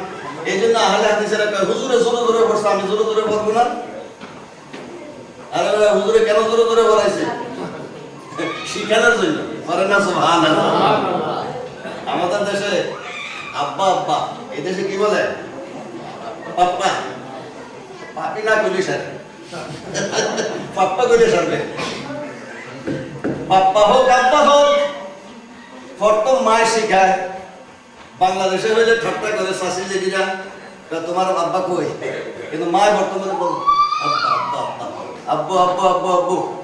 এটা মায় আগে শিখায়, যে মায় আগে শিখায় সন্তানকে, নবী শিখায় উম্মতকে, টিচারে শিক্ষায় ছাত্রকে, ফিরে শিক্ষায় মুরিদকে, আর আলেমেরা শিক্ষায় সাধারণ মানুষকে। বলেন না সুবহানাল্লাহ। মা বাপে শিক্ষা দিবে সন্তানকে, বাপে শিখাইবে ছেলেকে, মায়ে শিখাইবে মেয়েকে, এমনি ভাবে মুখে মুখে শিখে যাবে। বিবি ফাতেমা কোন মাদ্রাসায় পড়েছেন, হযরত আয়েশা সিদ্দিকা কোন মাদ্রাসায় পড়েছেন, খাদিজাতুল কুবরা কোন মাদ্রাসার ছাত্রী, হযরত রাবিয়া বসরি কোন মাদ্রাসার ছাত্রী, উম্মে সালমা কোন মাদ্রাসার ছাত্রী, সারা জাহানের মুসলমানদের নেত্রী হলেন পাক পাঞ্জাতন আমার হুজুরের বিবি। বলেন না সুবহানাল্লাহ। আমার হুজুরের সোহবতে থেকে ওনারা হয়েছেন আলেমা, ফাযিলা, তাহেরা, মুতাহহারা, তাইয়্যিবা, তাহেরা, আলেমা, জাহিদা, আবেদা, সায়েমা, রাকিয়া, সাজিদা। বলেন না সুবহানাল্লাহ। আমার হুজুরের সোহবতে। নেপোলিয়ন বলছিল, give me a good mother, I will give you a good nation. হিটলারের বর্তমান বলছিল, live in Rome, I need more space. Rhine নিব, ফ্রান্স নিব, পোল্যান্ড নিব, জার্মানি নিব, তারপর রাশিয়া নিব। সমস্ত মেয়েদেরকে বলল, O women, go out from your kitchen and join army. যখন দেখা গেল জুতার ফ্যাক্টরি উন্নতি হয়ে যাচ্ছে, আর্মি উন্নতি হয়ে গেছে, ঘরের অবস্থা ডেটেরিয়েট করতেছে, স্বামী স্ত্রীকে মানে না, স্ত্রী স্বামীকে মানে না, ইন্ডিপেন্ডেন্স দাবি করে বসলো, দেশ খারাপ হয়ে গেল। তখন হিটলারে বললো, O women go to the kitchen, তোমরা যেখান থেকে আসছো আবার তোমরা সেখানে ফিরে যাও। ইসলামের কথা মানতেই হবে একদিন একদিন, অনেক with all compensation, many compensation দিয়ে সেটা মানতেই হবে। কিন্তু আমার দয়াল নবী বলছিলেন, আমি যা বলেছি এটার উপরে তোমরা কায়েম থাকো, মহিলারা রাজি থাকো, পুরুষরা রাজি থাকো। তুমি কে? জান্নাতের সরকার মা ফাতেমা। তুমি কে? খাদিজাতুল কুবরা জান্নাতের মধ্যে। তুমি যদি জান্নাতে যেতে চাও হযরত ফাতেমাকে অনুসরণ করে যেতে হবে। ওনাকে ভায়োলেট করে তুমি জান্নাতে যেতে চাও, অসম্ভব। It is watt impossible. আমার মায়েদেরকে আমরা বলছি, হযরত ফাতেমা থেকে শিক্ষা নিতে হবে, হযরত আয়েশা সিদ্দিকা থেকে শিক্ষা নিতে হবে। স্বামীর প্রতি অবিডিয়েন্স কিভাবে ছিল? হযরত আয়েশা সিদ্দিকা বলেন, আমি অত্যন্ত ভাগ্যবতী, হুজুর আমার সিনার মধ্যে ইন্তেকাল করেছেন, আমার ঠোঁটের সঙ্গে হুজুরের ঠোঁট লেগেছে, আমার মুখের লালার সঙ্গে হুজুরের লালা লেগেছে, আমি মেসওয়াক সবাইয়া দিয়েছি, আমার হুজুরের সেই মেসওয়াক চিবাইছে। আমার মতন ভাগ্যবতী আর কোনো মহিলা হইতে পারে না। সুবহানাল্লাহ। আমরা সেই মায়ের সন্তান উম্মুল মুমিনিন। আমার বোনেরা, এর থেকে বেশি লম্বা কথা বলতে গেলে সারা রাত শেষ হয়ে যাবে, কোনো রাত শেষ হবে না। আমার নবী পুরুষের নবী, আমার নবী মহিলাদের নবী, আমার নবী শিশুদের নবী, আমার নবী বালকদের নবী, আমার নবী যুবকদের নবী। আমার হুজুর যখন হিজরত করে মদিনা শরীফ গেলেন, যুবকেরা রাস্তার গল্লিতে গল্লিতে, মুসলিম শরীফ দ্বিতীয় খণ্ড 265 পৃষ্ঠার মধ্যে হাদিস কানা আছে, ওয়াল আতফালু ওয়াল গলমানু ওয়াল গালমানু ইয়াক্তালিবুনা ফিত তুরুক। রাস্তার গলিতে গলিতে তারা মিছিল করতে আরম্ভ করলো। হুজুর আসছে খবর শুনে, হুজুরকে দেখে না এখন, মহিলারা ঘরের ছাদে উঠে গেল। ওয়ান নিসা ওয়ার রিজালু সাউদু আলা আলা সাকফিল বুয়ুত, ঘরের ছাদের মধ্যে উঠে গেল। সেখানে যায় তারা বলে, তালাল বদরু আলাইনা মিন সানিয়াতিল বাদাই ওয়াজাবা শুকরু আলাইনা মাদালিল্লাহি দাই। পড়না সুবহানাল্লাহ। কোন আলেম আজকে যত এরকম একটা কসিদা বানাইতে পারে নাই। আমরা বলবো সব মানুষ মিলাদ শরীফের মধ্যে, জীবনে আমাকে কোনোদিন দেখো নাই, না দেখে আমার কলমা শরীফ পড়েছো, আজকে কেন তো পাগল হয়ে গেছো? হুজুর শুধু পাগল নয়, জীবনে চাঁদ দেখেছি, আপনার মতন এমন পূর্ণ শশী জীবনে আর দেখি না। হুজুরে ডাক দিলেন, আইয়াল গলমান ওয়াল খিদা আতুহিব্বুনানি, তোমরা কি আমাকে ভালোবাসো? রাস্তায় রাস্তায় কেন পাগলের মতো ঘুরতেছো? যা মুহাম্মদ ইয়া রাসূলুল্লাহ, ইয়া মুহাম্মদ ইয়া রাসূলুল্লাহ, এই স্লোগান কেন দিতেছো? আমারে তো দেখো নাই। আতুহিব্বুনানি, তোমরা কি আমাকে ভালোবাসো? কালু বালা, হুজুর আপনাকে আমাদের প্রাণ দিয়া ভালোবাসি। আমার হুজুর বললেন, ওয়াল্লাহু ইয়ালামু ইন্না কলবি ইউহিব্বুকুম, আল্লাহ নিজে দেখতেছে আমার কলব, আমার মন তোমাদেরকে কত ভালোবাসে। আমার হুজুরের একটা শব্দ, আল্লাহু ইয়ালামু ইন্না কলবি ইউহিব্বুকুম, খোদা দেখতেছেন আমার অন্তর তোমাদেরকে কত ভালোবাসে। মদিনার যুবকেরা পাগল হয়ে গেল এই নবীর জন্য। মা বাপ সবাই উপরে আমার নবীর স্থান দিল। হ্যাঁ, আমি সবে পড়লো, কুলিন কানা আবাউকুম ওয়া আবনাউকুম ওয়া ইখওয়ানুকুম ওয়া আজওয়াজুকুম ওয়া আশীরাতুকুম ওয়া আমওয়ালুন ইক্তারাবতুমুহা ওয়া তিজারাতুন তাখশুনা কাসাদাহা ওয়া মাসাকিন তারদাউনাহা আহাব্বা ইলাইকুম মিনাল্লাহি ওয়া রাসূলিহি ওয়া জিহাদিন ফি সাবিলি ফাতারাব্বাসু হাত্তা ইয়াতি আল্লাহু বিআমরি ওয়াল্লাহু লা ইয়াহদিল কওমাল ফাসিকিন। তোমার ঘর, তোমার বাড়ি, তোমার মা বাপ, তোমার ভাই বন্ধু, তোমার ছেলে মেয়ে, তোমার মাল দৌলত, মক্কা শরীফের মধ্যে যা আছে ওগুলির মায়ায় কেন রয়ে গেলা? আমার নবীর সঙ্গে কেন মদিনায় হিজরত করলা না? সুবহানাল্লাহ। এই হিজরতের উপলক্ষ করে এই আয়াতখানা নাযিল হয়েছে।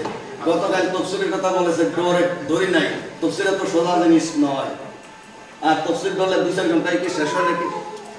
এইটা সারে নতুন কি, যারা মক্কা শরীফ থেকে হিজরত করে নাই, দৌলতের মায়ায় রয়ে গেছে, ছেলের মায়ায় রয়ে গেছে, আত্মীয় স্বজনের মায়ায় রয়ে গেছে। আমার হুজুর বললেন, তোমরা সবাই মদিনায় চলে আসো। কেউ কেউ রয়ে গেছে, আচ্ছা যাবো, আমার ঘর বাড়ি আছে, ফসল আছে, মা বাপ আছে, তেজারত আছে, ব্যবসা আছে, অমুক আছে। তখন আল্লাহ আয়াত নাযিল করলেন, হে আমার হাবিব, আমি বলবো না, আপনার দ্বারা আমি বলাবো। আপনি বলে দেন, যদি তোমরা আমার চেয়ে, আল্লাহর চেয়ে এবং জিহাদের চেয়ে তোমার মাল দৌলতকে বেশি ভালোবাসো। তোমার বাড়িঘর যদি তোমার বেশি প্রিয় হয়ে যায়, তোমার জানের থেকে বেশি প্রিয় হয়ে যায়, জিহাদে গেলে জীবন যাবে, মাল যাবে, দৌলত যাবে, সবকিছু নষ্ট হয়ে যেতে পারে, তার চেয়ে যদি তোমার মাল দৌলত বেশি প্রিয় হয়ে যায়, তাহলে আমি মুহাম্মদ সাল্লাল্লাহু আলাইহি সাল্লাম বলতেছি ফাতারাব্বাসু,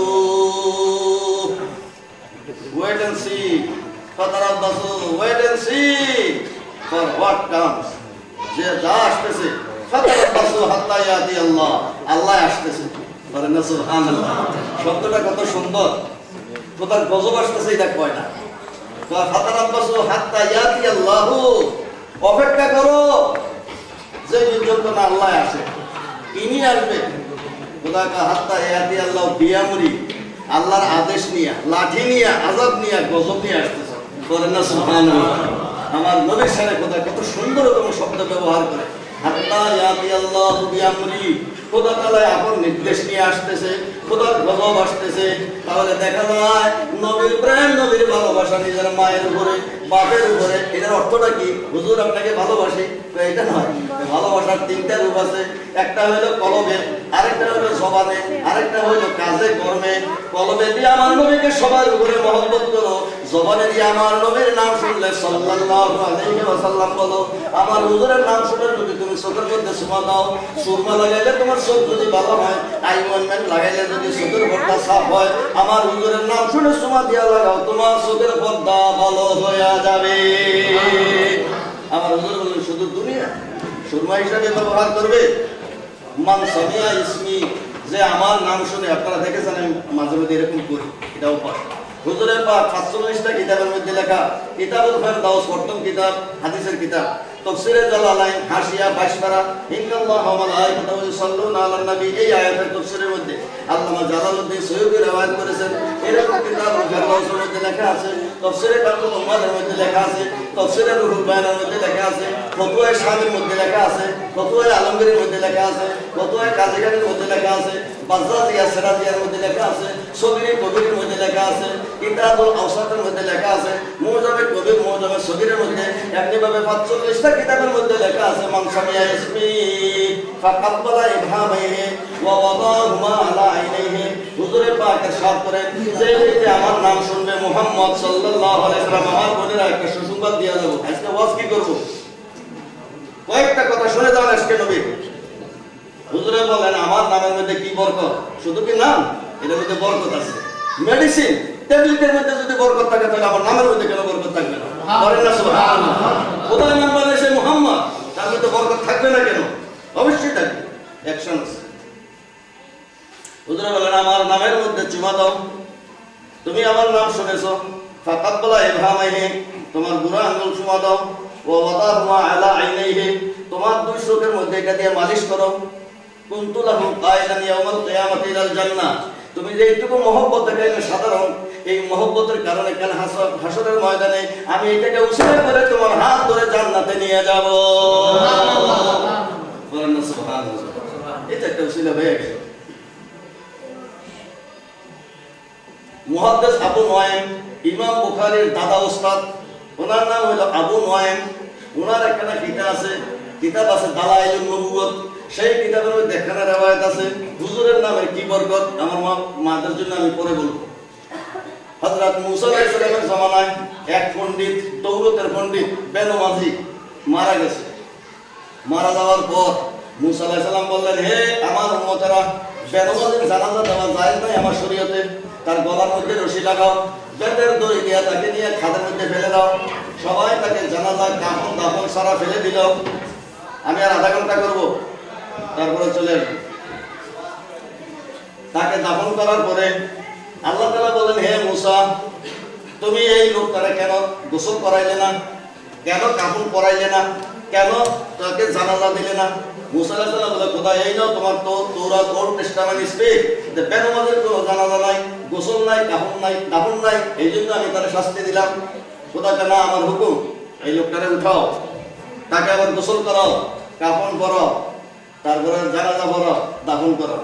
মুসা আলাইহিস সালাম বলে, খোদা তুমি আইন করলা বেনমাজিরের গলার মধ্যে দড়ি দিয়ে ফেলে দেওয়া, আর এখন তারা সম্মান করে গোসলও করাবো, কাফনও পরাবো, দাফনও পরাবো, তুমি তো আমার কান কাটতেছো। আমি শরীয়ত দাতা আর এটার উল্টা অ্যাকশন আমি করবো, মানুষ আর আমার কথা শুনবে? কথাটা সেটার ব্যবস্থা তো আমি করবো। হে মুসা, তুমি আগে কাজ করো। মুসা আলাইহিস সালাম তো বুঝেনি অবস্থা, রাখ, গোসা ফেটে যাচ্ছে, আল্লাহর হুকুম মানতে হবে। আবার কবর থেকে উঠে আনলেন, গোসল দিলেন, কাপড় পরাইলেন, জানাজা পরাইলেন, মাটি দিলেন। মাটি দিয়ে বলে, খোদা এবার বলো, আগে তোমার হুকুম পালন করছি, ফার্স্ট হবে ইউর কমান্ড, তারপরে তো দরখাস্ত করার নিয়ম। এখন আমি তোমার কাছে অবজেকশন জানাইলাম, কেন এই কথাটা বললাম, আমার কান কাটলা কেন? খোদা বলে, হে মুসা, এটা exception, exception is exception, general rule is general rule. প্রত্যেক এভরি জেনারেল রুলের একটা এক্সেপশন থাকে, গ্রামারের মধ্যে এক্সেপশন আছে। হে মুসা শোনো, এই লোকটা হলো তৌরিতের পণ্ডিত কিন্তু বেনামাজি, আমি তারে মাফ করে দিছি। কেন মাফ করলাম? একটা কারণ আছে। হে মুসা, সে তৌরিত কিতাব যখন পাঠ করত, তোমার তৌরিত কিতাবের মধ্যে মুহাম্মদ নাম আছে সাল্লাল্লাহু আলাইহি ওয়াসাল্লাম, সে মুহাম্মদ নাম যেখানে যেখানে লেখা আছে, সে পাগল হয়ে গেল নামের, সেখানে সে সুমা দিত, ওই জায়গাটার মধ্যে সুমা দিত, যেখানে মুহাম্মদ নাম আসতো সে চুমা দিত। আমার কাছে একটা পছন্দ হয়ে গেছে, আমার নবী এমন সম্মান করছে, আমি যদি তারা মাফ করে দেই, আমার কে প্রশ্ন করবো? আমি তো সবরাই, আমি তো সুপ্রিম, আমার নবীর সম্মান করছে, তারা আমি কেন অপমান করি? অপরাধ তো আমার কাছে করছে, আমার একটা হুকুম সে পালন করে নেই, আমি যদি ছেড়ে দেই, সে কি আসমান জমিনের ক্ষতি করে ফেলছে? তারা জায়গা জমিন কোনো নষ্ট করছে? আমার হক আমি ইচ্ছে করলে নিলাম, না নিলেন না, কিন্তু বন্দার হক আমি ছাড়বো। আমারটা আমি মাফ করে দিতে পারি। মুসা বলে দাও, তোমাদের কারো হক নষ্ট করে নাই, খোদার হক নষ্ট করেছিল, খোদা তাআলা মাফ করে দিয়েছে, তোমাদের বলার কিছুই নাই। আমার নবীর সম্মান করেছে, আমি তারে মাফ করে দিলাম। এটা তো হাদিসের কথা, ইমাম বুখারীর দাদা উস্তাদের হাদিস। তাফসীরে কাশফের মধ্যে একটা কথা লেখা আছে, আমার মা বোনেরা, মুহাম্মদ নাম সাল্লাল্লাহু আলাইহি সাল্লামের একটা বরকত। স্বামী ফতোয়া স্বামীর মধ্যে লেখা আছে, হুজুরে পুরুষ সাল্লাল্লাহু আলাইহি সাল্লামের নাম মুহাম্মদ। স্বামীরা একটু মনে রাখেন, কারে ঘরে যদি মেয়ে হয়, শুধু মেয়ে হয়, ইচ্ছা যাকে একটা ছেলেও হোক, মেয়ে লোকের ইচ্ছা দুইটা ছেলে একটা মেয়ে, দুইটা ছেলে একটা মেয়ে হোক, মেয়ে না হয়ে আবার মহিলারা বেকার হয়ে যায়, জামাই না আসলে পিঠা খাওয়াবে কারে, এটা মহিলাদের একটা বড় আরজু থাকে। এখন মেয়ে হচ্ছে, ছেলে হয় না, কখন তো পুরা গেছে, কোন দিন জানি স্বামী 1 2 3 বলে বলে ডরায়। তুমি যদি তোমার ঘরের মধ্যে ছেলে সন্তান চাও, এখানে তো জোর জবরদস্তি কিছুই নাই, খোদার কাছে প্রার্থনা করতে পারো, তদবির করতে পারো, খোদা ইচ্ছা করলে দিবে, ইচ্ছা না করলে না দিবে, সবর করবে। কিন্তু প্রথমে স্বামীর মধ্যে লেখে, স্বামী যদি ওযু করে স্ত্রীকে সাদা কাপড় পরায়া, পাক পবিত্র করায়া, ওযু করায়া, নাভির মধ্যে যদি স্বামী মুহাম্মদ সাল্লাল্লাহু আলাইহি ওয়াসাল্লাম এই নামটা যদি নাভির মধ্যে হাতের আঙ্গুল দিয়ে লিখে দেয়, আল্লাহ রাব্বুল আলামিনের ফজলে তার ঘরে ছেলে সন্তান পয়দা হবে। এটা তো আমরা পরীক্ষা করেছি, অন্যের ব্যাপার, আমার ব্যাপার আমি করি নাই, আমি এমনি রাজি। খোদা তুমি যা দাও, ছেলে দিলেও রাজি, মেয়ে দিলেও রাজি। আইয়ুব আলাইহিস সালামের তুমি ছেলে দিয়েছিলে, উনি রাজি। লূত আলাইহিস সালামকে তুমি মেয়ে দিয়েছিলে, উনিও রাজি। তোমার পেয়ারা নবীকে ছেলেও দিয়েছো, মেয়ে দিয়েছো। আল্লাহ তোমার ইচ্ছা, কেউ ছেলে দাও, কেউ মেয়ে দাও, কেউ ছেলে মেয়ে মিক্সার করে দাও। কেউ সহ্য করতে পারে, কেউ করতে পারে না, কেউ রাজি হয়, কেউ নারাজ তো হয় না, চায়। কিন্তু আল্লাহ আমার যেই মা, যেই বোনেরা, যেই ভাইয়েরা সহ্য করতে পারে না, তাদের মঞ্জুরের লাভ ক্ষতি হইতে পারে, হে আল্লাহ তাদের সংসারটা রক্ষা করার জন্য অন্তরকে একটা ছেড়ে দিয়ে দিয়ে বলেন না আমিন। এটা স্বামী জানতে পারে। হুজুরে নূর সাল্লাল্লাহু আলাইহি ওয়াসাল্লামের কি লাইফ হিস্টরি বলবো, না হুজুরের জীবনী বলবো, না হুজুরের শিক্ষা বলবো, কোন দিক যাব? আমার ভাইয়েরা, আমরা মুসলমান, we are Muslim, we have to follow our prophet সাল্লাল্লাহু আলাইহি ওয়াসাল্লাম। হুজুরে বলেন, আমার ভালোবাসা 3 রকম, কলবে, জবানে, কাজে। কলবের মধ্যে আমার ঈমান মজবুত রাখবে, আমি শেষ নবী, আমার নাম 1400, আল্লাহর নাম 3000, হুজুরের নাম 1400, আল্লাহর নাম 99টা আসমাউল হুসনা। শেখ আব্দুল্লাহ মুহাদ্দিস দেহলভী সাহেব বলেন আল্লাহ তাআলা আপন 99 নাম হইতে 70টা নাম আপন হাবিবকে দান করে দিয়েছেন। সুবহানাল্লাহ। ফর এক্সাম্পল আসমায়ে হুসনা নাও আর আব্দুল করিমের বইখানা নাও। আসমায়ে হুসনা থেকে দয়াল নবীকে কোন কোন নাম দিয়েছেন? হুজুর পাক সাল্লাল্লাহু আলাইহি ওয়াসাল্লামের নাম, আল্লাহর নাম। আল্লাহ রাব্বুল আলামিন বলেন আনাল আউয়াল আনাল আখির আনাল যাহির আনাল বাতিন। আমি আউয়াল, আমি আখির, আমি যাহির, আমি বাতিন।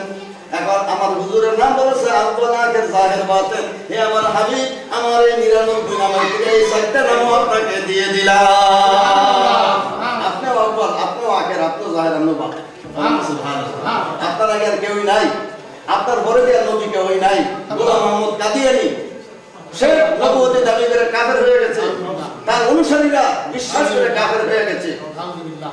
হে আমার হাবিব, আনতাল আউয়াল আনতাল আখির আনতাল যাহির আনতাল বাতিন। আপনার জাহিরি অবস্থা মানুষে দেখে, বাতিনি অবস্থা আমি দেখি। সুবহানাল্লাহ।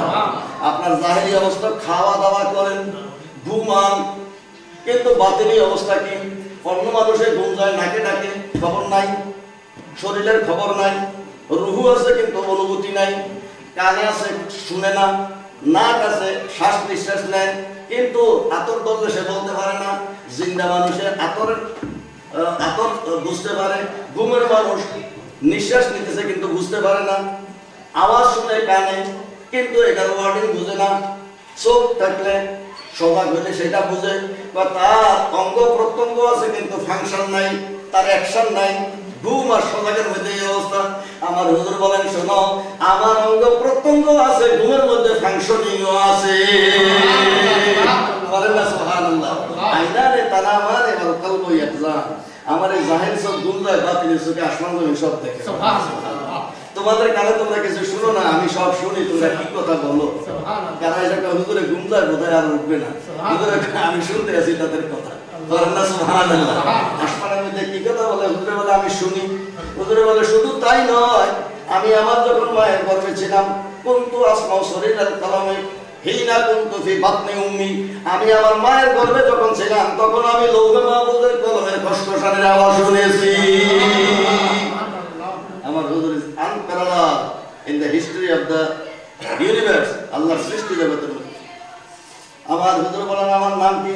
আহমদু, মাহমুদু, নূরু, মুনিরু, আউয়ালু, আখিরু, যাহিরু, বাতিনু, বাররু, রাউফুন, রাহিমুন, হাক্কুন, বাইয়িনুন, আজিমুন, জাব্বারুন, আলিমুন, হালিমুন, খাবীরুন, কারীমুন, রাশিদুন, বাসীরুন, শাকুরুন, হাবিবুন, হাসিবুন, মুজিবুন। এগুলি কোথাও 99 নামের মধ্যে আছে। বলেন না সুবহানাল্লাহ। এগুলি ফরমান দিতে গেলে তো সারা রাত মাস যাবে। হুজুরের 1400 নাম আছে, 70 নাম। একটার উপরে যদি আলোচনা করি 1 মাসও শেষ হবে না। আমার এলেম শেষ হয়ে যাবে, কিন্তু হুজুরের নামের এক্সপ্লেনেশন শেষ হবে না। 1400 আলোচনা করতে হলে 1400 রাত্র লাগবে। এখানে মোটে সময় হলে 1 ঘন্টা 1.5 ঘন্টা শুধুমাত্র বলে দেওয়া যায়। এক্সপ্লেনেশনের সময় যখন আসে, চ্যালেঞ্জ হলে তখন দেখা যাবে। আমার হুজুর কোরআন মজিদের মধ্যে আছে, খোদা বলে আনা করিমুন। আমার হুজুরের নাম আছে ইন্নাহু লাকাউলু রাসূলিল কারীম। আমার হুজুরের নামেও করিম আছে। খোদা বলে আমার নাম বিসমিল্লাহির রহমানির রহিম। আমি খোদার নাম রহিম। দেখো কোরআন খুলে লাকাদ জাআকুম রাসূলুম মিন আনফুসিকুম আজিজুন আলাইহি মা আনিতুম হারিসুন আলাইকুম বিল মুমিনিনা রাউফুর রহিম। বলেন না সুবহানাল্লাহ। আমি খোদার নাম রাউফ, আমার নবীর নাম রাউফ। আমি খোদার নাম রহিম, আমার নবীর নাম রহিম। 70 নাম। বলেন না সুবহানাল্লাহ। বিল মুমিনিনা, আমি রহমান কিন্তু আমার নবীর নাম রহমান না। কেন? রহমান আর দুনিয়া ইররেসপেক্ট অফ কাস্ট এন্ড কালার। আমি খোদা রহমান, সবাইকে খাওয়াই। আমার নবীর এই সেবকটা দেয় নাই, কিন্তু রহিম একটা সেবক দিয়েছি। রহিমুল আখিরা, কবরের থেকে শুরু হবে রহিমের কারবার, সেই সময় রহমান নাই। খোদা কয় বিপদের দিনে আমিও রহিম, আমার নবীও বিপদের দিনে শাফিউল মুজনিবিন। আমার হুজুর শাফিউল মুজনিবিন, হাসরের ময়দানে কেউ বাঁচাইতে পারবে না। আমার হুজুর বলে তুমি মাপ পাইবা 3 সূরতে। একটা হলো দুনিয়ার মধ্যে তওবার মাধ্যমে, আরেকটা হলো খোদার রহমতে, আরেকটা হলো আমার শাফাআতে। যার ভাগ্যে 3টার কোনোটাই নাই, তার মতো অবাগান আর দুনিয়া থেকে হয় নাই। হযরত শরফুদ্দীন ইয়াহিয়া মুনিরি একটা কিতাব লিখেছেন মকতুবাতে সদিক। উনি সোনারগাঁও ইউনিভার্সিটি সেখানে মধ্যে সেকেন্ড ভাইস চ্যান্সেলর। ওনার শ্বশুর আবু তাওয়ামা, ওনার সোনারগাঁওয়ের মধ্যে ওনার মাজার আছে।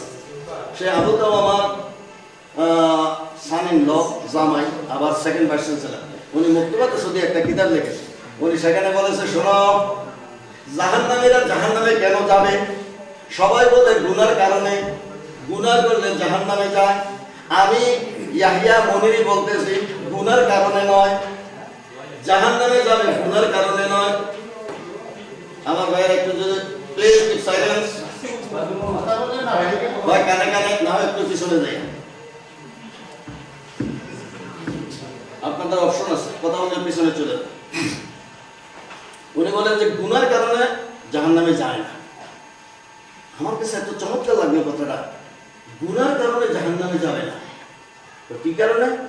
উনি বলে তওবা না করার কারণে। সুবহানাল্লাহ, কত হাই ফিলোসফি। তোমার পাহাড় পরিমাণ গুনাহ হয়ে গেছে, যদি তোমার বাক্যের মধ্যে লেখা থাকে তওবা, এক তওবার দ্বারা জীবনের সব গুনাহ মাফ হয়ে যেতে পারে। তুমি কেন তওবা করো না? এই জন্য জাহান্নামে জ্বলতে হবে রে।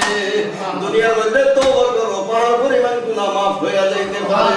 পাহাড় পরিমাণ, সমুদ্রের ফেনা পরিমাণ গুনাহ যদি হয়, লা তাকনাতু মির রাহমাতিল্লাহ, আল্লাহর রহমত তার চেয়ে অনেক বেশি। তোমার গুনাহ চেয়ে খোদার রহমত অনেক বড়। বলেন না সুবহানাল্লাহ।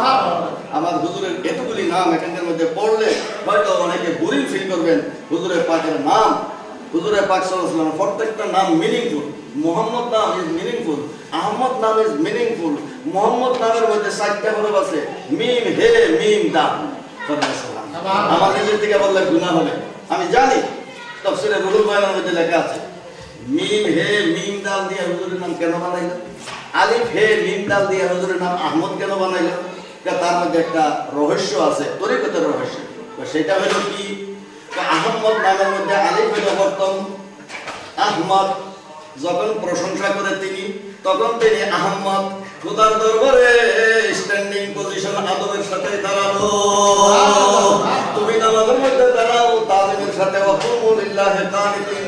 নামাজের মধ্যে কিয়াম কেন করতে হয়? মিলাদের মধ্যে কেন কিয়াম করতে হয়? কারণ নামাজের মধ্যে কিয়াম করতে হয় আল্লাহর সম্মানে, আর মিলাদের মধ্যে কিয়াম করতে হয় নবীর সম্মানে।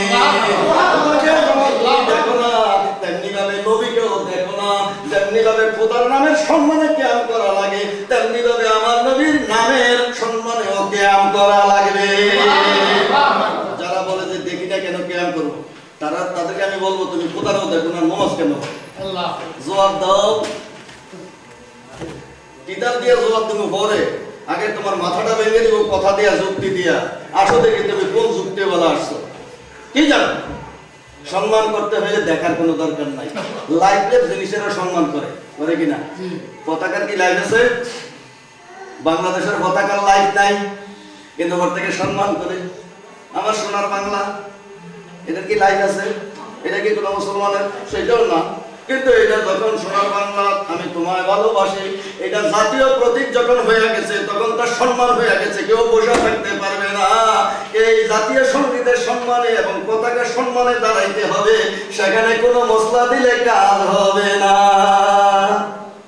তাহলে একটা পতাকা যদি তুমি সম্মান করো যার কোনো লাইফ নাই, তাহলে পতাকাটার জন্য সম্মান নয়, এটা বাংলাদেশের সম্মান। ইট ইজ এ টোকেন, এটার একটা প্রতীক, প্রতীকের সম্মান করতে হয়। ভাইয়েরা আমার, হুজুরের নূর সাল্লাল্লাহু আলাইহি ওয়াসাল্লামের নাম আহমদ, এটা স্ট্যান্ডিং পজিশন। যখন তিনি খোদার প্রশংসা করেন, তখন আলিফ দিয়ে শুরু, আহমাদু চরম প্রশংসাকারী, মুহাম্মাদু খোদার কর্তৃক তিনি চরম প্রশংসিত। হি ওয়াজ এক্সট্রিমলি রেসপেক্টেড বাই আল্লাহ। এজন্য ওনার নাম মুহাম্মদ সাল্লাল্লাহু আলাইহি ওয়াসাল্লাম। সুবহানাল্লাহ। আমি যদি আরেকটু গভীরে যাই, আপনাদের মাথাটা খারাপ হয়ে যেতে পারে, তাতে আমার কিছু আসে যায় না, কিন্তু আমি কিতাব থেকে বলতেছি। মাওয়াহিবে লাদুনিয়া আল্লামা ইবনে হাজার কাসতালানী, ইমাম আহমদ কাসতালানীর কিতাবের মধ্যে লেখা আছে, শোনো, আল্লাহর নাম মাহমুদ। এই মাহমুদ নাম থেকে রাসূলের নাম হয়েছে মুহাম্মদ সাল্লাল্লাহু আলাইহি ওয়াসাল্লাম। সুবহানাল্লাহ। আল্লাহর নাম মাহমুদ থেকে মুহাম্মদ নাম আসছে। মিম হে মিম ওয়াও দাল 4টা হরফ। তার মধ্যে আল্লাহ তাআলা ওয়াও হরফ রেখে দিয়ে মুহাম্মদ বানিয়ে দিয়েছে। কেন হয় ওয়াও কেন রাখলো? কারণ আছে। বাংলাতে যেমন নাকি ইংরেজিতে যেমন নাকি ভাওয়াল আছে, কনসোনেন্ট আছে, বাংলাতে যেমন নাকি আছে স্বরবর্ণ আছে, ব্যঞ্জন বর্ণ আছে, আরবিতে তেমনি ভাবে দুই রকমের বর্ণ আছে। একটা রেখা হরফে ইল্লত, আরেকটা রেখা হরফে সহিহ, তিনটা হইলো হরফে ইল্লত, ওয়াও আলিফ ইয়া ওয়াই, ওয়াও আলিফ ইয়া, তিনটা হইলো হরফে ইল্লত দুর্বল, আরেকটা সাহায্য ছাড়া উচ্চারণ হয় না। ওয়াও উচ্চারণ করতে হলে আগে দিয়ে পেশ লাগবে, আলিফ উচ্চারণ করতে হলে আগে দিয়ে জবর লাগবে, ইয়া উচ্চারণ করতে হলে আগে দিয়ে জেল লাগবে। করে না সুবহানাল্লাহ? অক্সিলারি ভার্বের মতো এগুলো সাহায্য করে। ওয়াও পেশ জবর জের উচ্চারণ করার জন্য এগুলি সাহায্যকারী হিসেবে অক্সিলারি। ওয়াও হলো দুর্বল হরফ, এটাকে হরফে জয়ী বলা হয়। আল্লাহ মাওয়াহিবে লাদুনিয়া কিতাবের মধ্যে লেখে, দেখো আমার নবীর নাম খোদা বানাইছে, আমরা না। এখানকার মধ্যে খোদার নামের থেকে বানাইছে। It is derived from Mahmud. Mahmud নামের মধ্যে একটা ওয়াও আছে, কিন্তু রাসূলের নামের মধ্যে ওয়াওটা বাদ দিয়ে মুহাম্মদ, এটা হরফে সহিহ স্ট্রং লেটার। আমার নবীর নামের মধ্যে কোনো দুর্বল লেটার ব্যবহার করে নাই। তাফসীরে রুহুল বয়ানে লিখতেছে মুহাম্মদ নাম কেন আসলো চরম প্রশংসিত। তাই এটার মধ্যে আরেকটা হিকমত আছে। তা কি? তার নামাজে নামাজ পড়ে, কিয়াম আছে, রুকু আছে, সেজদা আছে, কায়দা আকিরা আছে। তাফসীরে রুহুল বয়ানে বলে যখন তুমি কিয়াম করো তখন আলিফের মতো, যখন তুমি রুকু করো তখন তুমি দালের মতো, যখন তুমি বৈঠক করো তখন তুমি সাইটটা হরফের মতো। বৈঠকের মধ্যে বসলে তোমার মাথাটা হয়ে যায় মিমের মতো গোল, আর তোমার এই দুইটা বাহু আরামসে হয়ে যায় হের মতো, আর তোমার কোমরটা হয়ে যায় এনাদার মিম, এবং তোমার দুইটা হাঁটু বাঁকা, এটা হয়ে যায় দাল। মিম হে মিম দাল। তুমি বৈঠকের মধ্যে বসলে মুহাম্মদি সূরত হয়ে যায়। মুহাম্মদি সূরত ধরে তুমি নামাজ পড়ো, মিম হে মিম দাল। এই জন্য আমার হুজুরের নাম হয়েছে মুহাম্মদ। তাফসীরে রুহুল বয়ান থেকে বলতেছে আমার পুরা সত্য আছে। আমার হুজুরের নামের প্রশংসা, আমার হুজুরের তালিম, আমি যদি সেদিকে যাই, টিচিং অফ আওয়ার প্রফেট, দিনকে দিন প্রফেসর, উনি দিনকে দিন রাতকে রাত আলোচনা করতে পারেন। আমার হুজুরের পাক সাল্লাল্লাহু আলাইহি ওয়াসাল্লাম 570 বছরের দুনিয়ার মধ্যে আসলেন, কিন্তু ওনার জন্য মাইকিং হয়ে গেছে 6000 বছর। আমি এটা দেখলাম এখানকার মধ্যে আপনারা একটা বিজ্ঞাপন ছেড়েছে, তাও আর একটা বকিলি করে জনাবের মধ্যে বর্গাজ দিছে, জনাবটা ঘুরে লেখেন নাই। চাচা যাই হোক, কিন্তু কয়দিন হয়েছে? হয় 2 দিন বা 3 দিন, অথবা 1 সপ্তাহ অথবা 15 দিন আমাদের নামটা প্রচার করেছেন, তারপরেও এই অবস্থা। কোথায় বলে আমার হাবিবকে আমি দুনিয়ার মধ্যে পাঠাবো, আমি দাওয়াত দিয়েছি। আমার নবী সভাপতি হিসেবে এক সভার মধ্যে যাবে, দুনিয়ার মজলিসের মধ্যে, এক বিশ্ব মঞ্চের মধ্যে আমার নবীর আগমন হবে। জাস্টিস আমিরাজি বলেছিল time was right, time was right, the stage was ready for the advent of a great man, Hazrat Muhammad Mustafa sallallahu alaihi wasallam. Stage তো তৈরি হয়ে আছে, এই জন্য আমাদের নবীকে আগে পাঠায় নাই। আদম নবীকে বললেন আদম নবী প্রচার করো, মাইকিং করো। নূহ নবীকে বললেন হে নূহ মাইকিং করো। শেষ নবীকে বললেন মাইকিং করো। ইদ্রিস নবীকে বললেন মাইকিং করো। সালেহ আলাইহিস সালামকে বললেন মাইকিং করো। হুদ আলাইহিস সালামকে বললেন মাইকিং করো। হযরত ইব্রাহিম আলাইহিস সালামকে বললেন মাইকিং করো। আমি কিন্তু ক্রোনোলজিক্যাল বলতেছি। হযরত ইব্রাহিম আলাইহিস সালামকে বললেন মাইকিং করো, প্রচার করো। আমি প্রথম যে 3খানা আয়াত করেছি, ওয়া ইয়ারফাউ ইব্রাহিমুল কাওয়াইদা মিনাল বাইতি ওয়া ইসমাঈল। হযরত ইব্রাহিম আলাইহিস সালাম, ইসমাঈল আলাইহিস সালাম আমার হুজুরের কিভাবে প্রচার করেছেন সেটা হলো কোরআনিক ভার্সন। করেন না সুবহানাল্লাহ? আমার হুজুর বলেন জানো, আমি আসছি 570 খ্রিস্টাব্দে, 4000 বছর আগে হযরত ইব্রাহিম আলাইহিস সালাম আমার কথা প্রচার করে। তিনি বলেছেন রব্বানা ওয়া বা'স ফীহিম রাসূলাম মিনহুম ইয়াতলু আলাইহিম আয়াতিক। হে খোদা, আমি ইব্রাহিম বুড়া মানুষ, আমার ছেলে এখন 19 বছর বয়স ইসমাইল, আমি তোমার ঘর বানাইলাম, আমার বয়স 105 বছর হয়ে গেল, এক মাসে তোমার ঘর তৈরি করলাম, জিলকত সন্তানে 25 তারিখে তোমার কাছে সারেন্ডার করলাম, এই ঘর বুঝাইয়া দিলাম, আজকে ইনগ্রেশন হবে, আজকে এর অভিষেক হবে। খোদা তোমার কাছে একটা ফরিয়াদ করে তুমি আমাকে 10টা পরীক্ষা করাইছো, তোমার জন্য আগুনের চাপ দিয়েছি, তোমার জন্য আমার ইসমাইলের ছেলের গলার মধ্যে ছুরি চালাইছি, তোমার জন্য আমার পিতৃভূমি ত্যাগ করেছি, তোমার জন্য আমি মিশরের মধ্যে গমন করেছি, তোমার জন্য কত ত্যাগ স্বীকার করেছি, কত জ্বালা ভোগ করেছি, আমি কত রকমের মোনাজারা মুশাহাদা করেছি, তর্ক বিতর্ক করেছি বন্ধুদের সাথে। খোদা যত পরীক্ষা করেছো সবগুলি পরীক্ষায় আমি পাস করেছি। এখন তোমার কাছে একটা ফরিয়াদ করি, খোদা আমি বুড়া পয়গম্বর, আমার এই ইবাদতটা মানতে হবে। খোদা কি রব্বানা ওয়া বাস ফীহিম রাসূলা, খোদা যেই নবীর মাইকিং করলাম আমি নবীর তো দেখলাম না, করেন না সুবহানাল্লাহ। খোদা আমার মনের মধ্যে একটা আশা হয়ে গেল, ওনার কথা প্রচার করি কিন্তু ওনারে তো দেখলাম না। রোজে আদমের মধ্যে দেখাইছিল একবার যে আসবে আসবে, ওয়াই লাকাল্লাহু মিসাকান নাবিয়িনা লামা আতাইতুকুম মিলাদুল কিয়াম, এখানে ওয়াই লাকাল্লাহু মিসাকান নাবিয়িনা লামা আতাইতুকুম মিন কিতাবিন ওয়া হিকমাতিন সুম্মা জাআকুম রাসূলুম মুসাদ্দিকুন লিমা মা'akum লাতু'মিনুন্না বিহি ওয়া লাতানসুরুন্না ক্বালা আকরারতুম ওয়া আখadhtum আলা যালিকুম সিরran ওয়া qarna qala fashhadu ana ma'akum min ash-shahidin faman tawalla ba'da dhalika fa ulaika humul fasiqun। আল্লাহ তাআলার মিলাদ শরীফ আর সমস্ত নবীগণ দ্বারাই আমার নবীকে সম্মান করে, বলেন না সুবহানাল্লাহ। রোজে আদলের মধ্যে মিলাদ কিয়াম হয়ে গেছে, শেষ। এইজন্য বলছিলাম ওনাকে আগে থেকে আমি বুড়া মানুষ, দুই একটা কথা শেষ করে বলাইতাম। আমরা করে বছর বর্তমান ক্যালকুলেশনের ভুল, এখন তো বুড়া হয়ে গেছে, বাঘ বুড়া হয়ে খাপ ফেলে যায় না। আমি বললাম ইমামুদ্দিন নূরীর দেশের মানুষ তো কথা বলার অভ্যাস আছে, তো উনি বলে ফেললে আমরা জোয়ান মানুষ, আমরা করতে করতে বুড়া হয়ে গেছি, কিন্তু তারপরে তো মজা লাগে, তো আমার নবীর নাম বলেন না সুবহানাল্লাহ, মুহাম্মদ নাম জন্মের কথা বলতে লাগে। আল্লাহকে যে পাইতে চায় হযরতকে ভালোবেসে, আরশ কুরসি লৌহ কলম না চাইতে পেয়েছে সে, বলেন না সুবহানাল্লাহ। কাজী নজরুল ইসলাম কি বুঝলো আর আমি দাঁড়িয়েওয়ালা মানুষ কি বুঝলাম? আমার হুজুরকে বলে আমাদের মতন মানুষ, আর কাজী নজরুল ইসলাম কি বলে, এই নামেরই রশি ধরে যেতে হবে খোদারই ঘরে, এই নামে রশি ধরে খোদার ঘরে যাইতে হবে, নতুবা যাওয়া সম্ভবপর নয়। সিঁড়িতে না উঠলে দোতলা যাওয়া সম্ভবপর নয়, আমার নবীর রশি না ধরলে খোদার কাছে যাওয়া সম্ভবপর নয়। কুল ইন কুনতুম তুহিব্বুনাল্লাহ ফাত্তাবিউনি, আমি খোদার কাছে আসতে লাগে নবীর কাছে যাও, নবীর যদি হয়ে যাও তাহলে আমার দরজা খোলা হয়ে যাবে, সুবহানাল্লাহ। কত রকমের তাফসীর আছে। তো কাজী নজরুল ইসলামী বলে এই নামের এই রশি ধরে যেতে হবে খোদারই ঘরে। উদাহরণটা কিরকম, নদী তরঙ্গে যে পড়েছে ভাই দরিয়াতে এসে আপনি মিশে, তুমি যদি দরিয়া যাইতে চাও তাহলে মেঘনা নদীতে ঝাঁপ দাও, মেঘনা নদী তোমাকে টেনে নিয়ে যাবে বঙ্গোপসাগরে, বলেন না সুবহানাল্লাহ। বঙ্গোপসাগরে যাইবে কোথা থেকে আসে, বাড়া কোথায়? বঙ্গোপসাগর আল্লাহ, আর নবী হলো রাসূল, মেঘনা নদী হলো রাসূলুল্লাহ। তুমি নদীতে ঝাঁপ দাও, নদীর ঢেউ তোমাকে নিয়ে যাবে মহাসাগরে।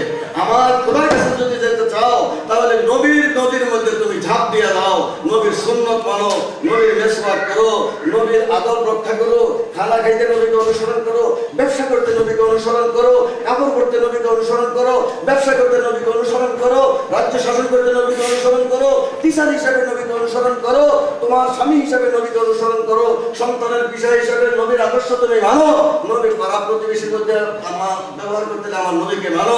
তোমার ধন সম্পদ কেমনে ব্যয় করবে, বিবি খাদিজার ধন সম্পদ আমার নবী যেমনে ব্যয় করেছেন। তুমি কেমনে ব্যবসা করবে, আমার নবী যেভাবে সিরিয়াতে ব্যবসা করেছেন। তুমি এতিম কিভাবে চলবে, আমার নবী এতিম হিসাবে। তুমি যখন দেশের শাসক হও কিভাবে চালাবে, আমার নবী যখন শাসক।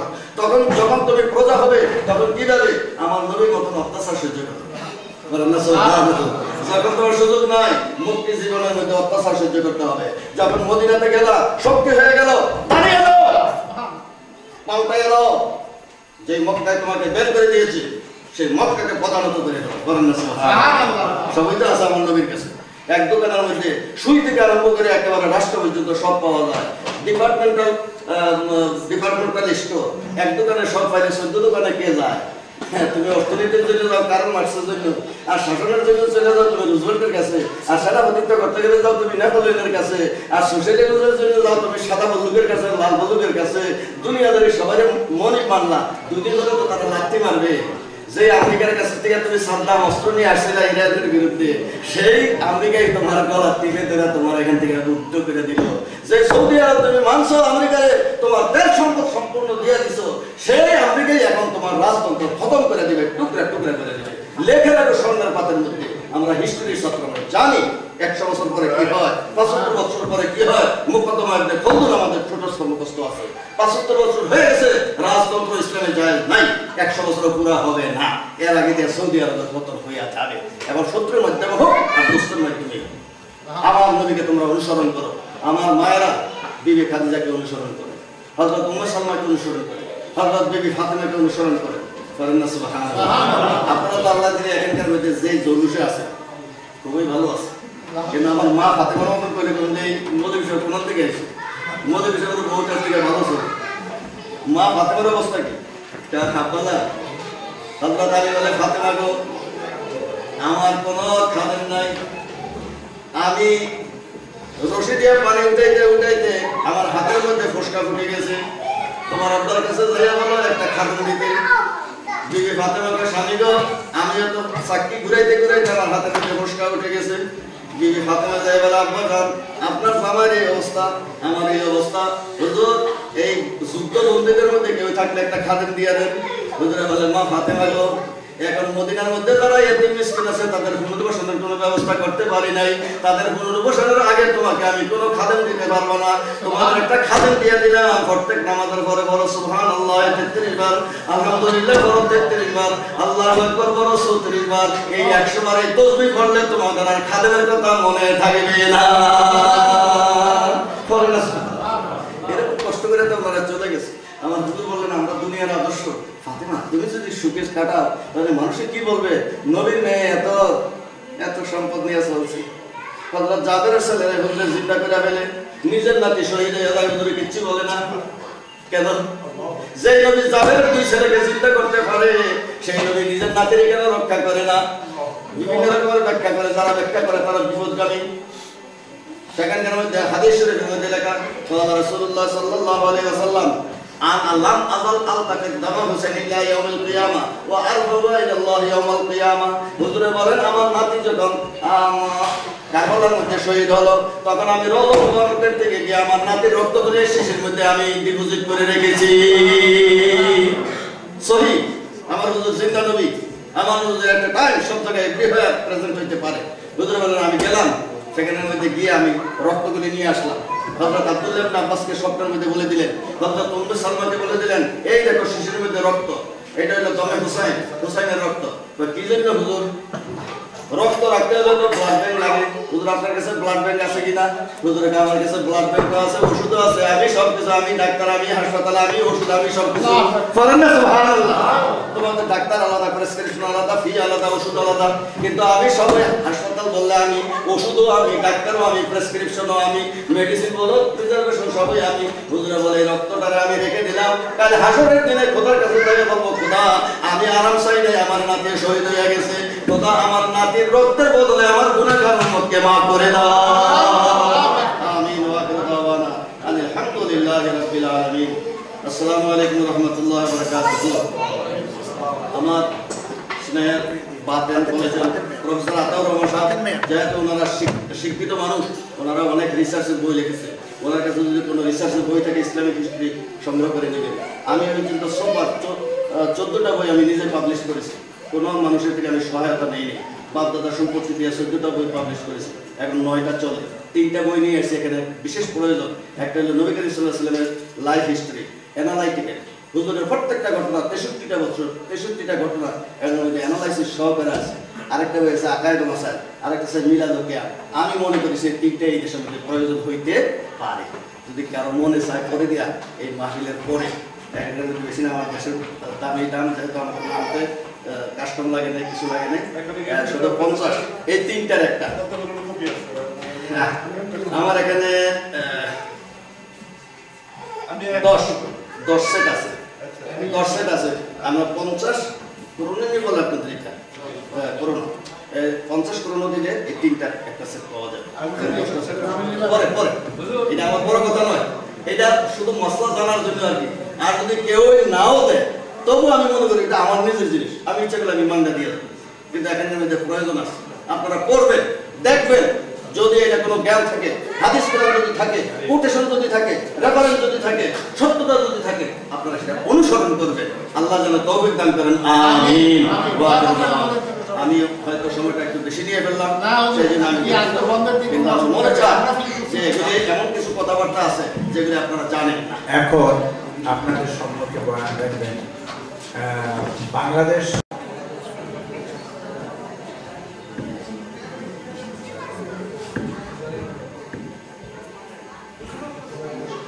أعوذ بالله من الشيطان الرجيم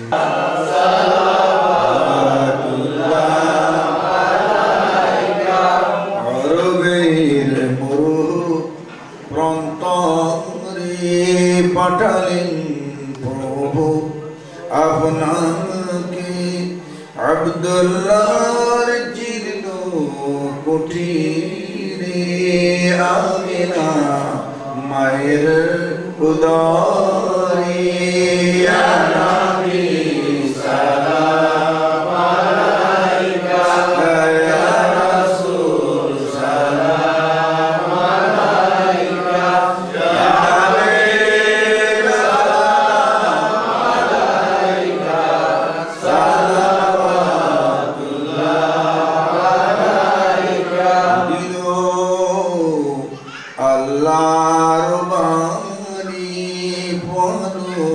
দুঃখ রজনী করিলেন জগৎ নুরানি আমিনার নয়নের মনি ইয়া নবী সালাম আলাইকা ইয়া রাসূল সালাম আলাইকা হাবিব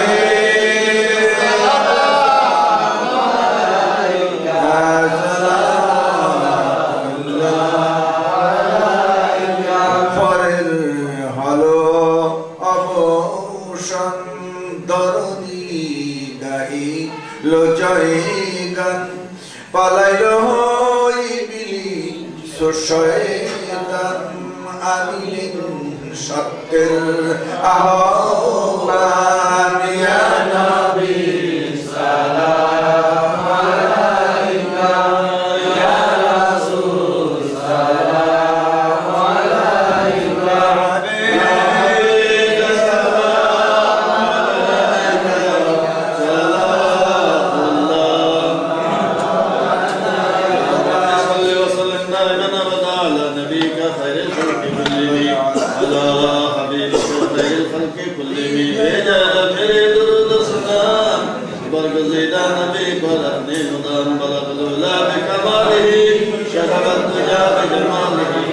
جميع خصاله صلى عليه وآله এখনই মোনাজাত হবে আপনাদের বার্ষিক ঈদে মিলাদুন নবী সাল্লাল্লাহু আলাইহি ওয়াসাল্লাম। অত্যন্ত শুকরিয়ার ব্যাপার, এই রবিউল আউয়ালের মাস 1 তারিখ থেকে 30 তারিখ পর্যন্ত ঈদে মিলাদুন নবী মাওয়াহিবে লাদুনিয়া কিতাব আল্লামা ইবনে হাজার আসকালানি সেই কিতাবের মধ্যে লিখতেছে রাহিমাল্লাহ, আমি বল রাহিমাল্লাহ ইমরান ইত্তাখাযা লায়ালিয়া শাহরে মাউলিদিন নবী সাল্লাল্লাহু আলাইহি ওয়াসাল্লাম আয়াদা।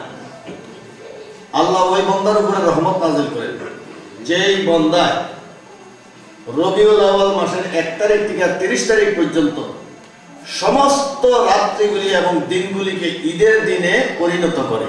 সুবহানাল্লাহ।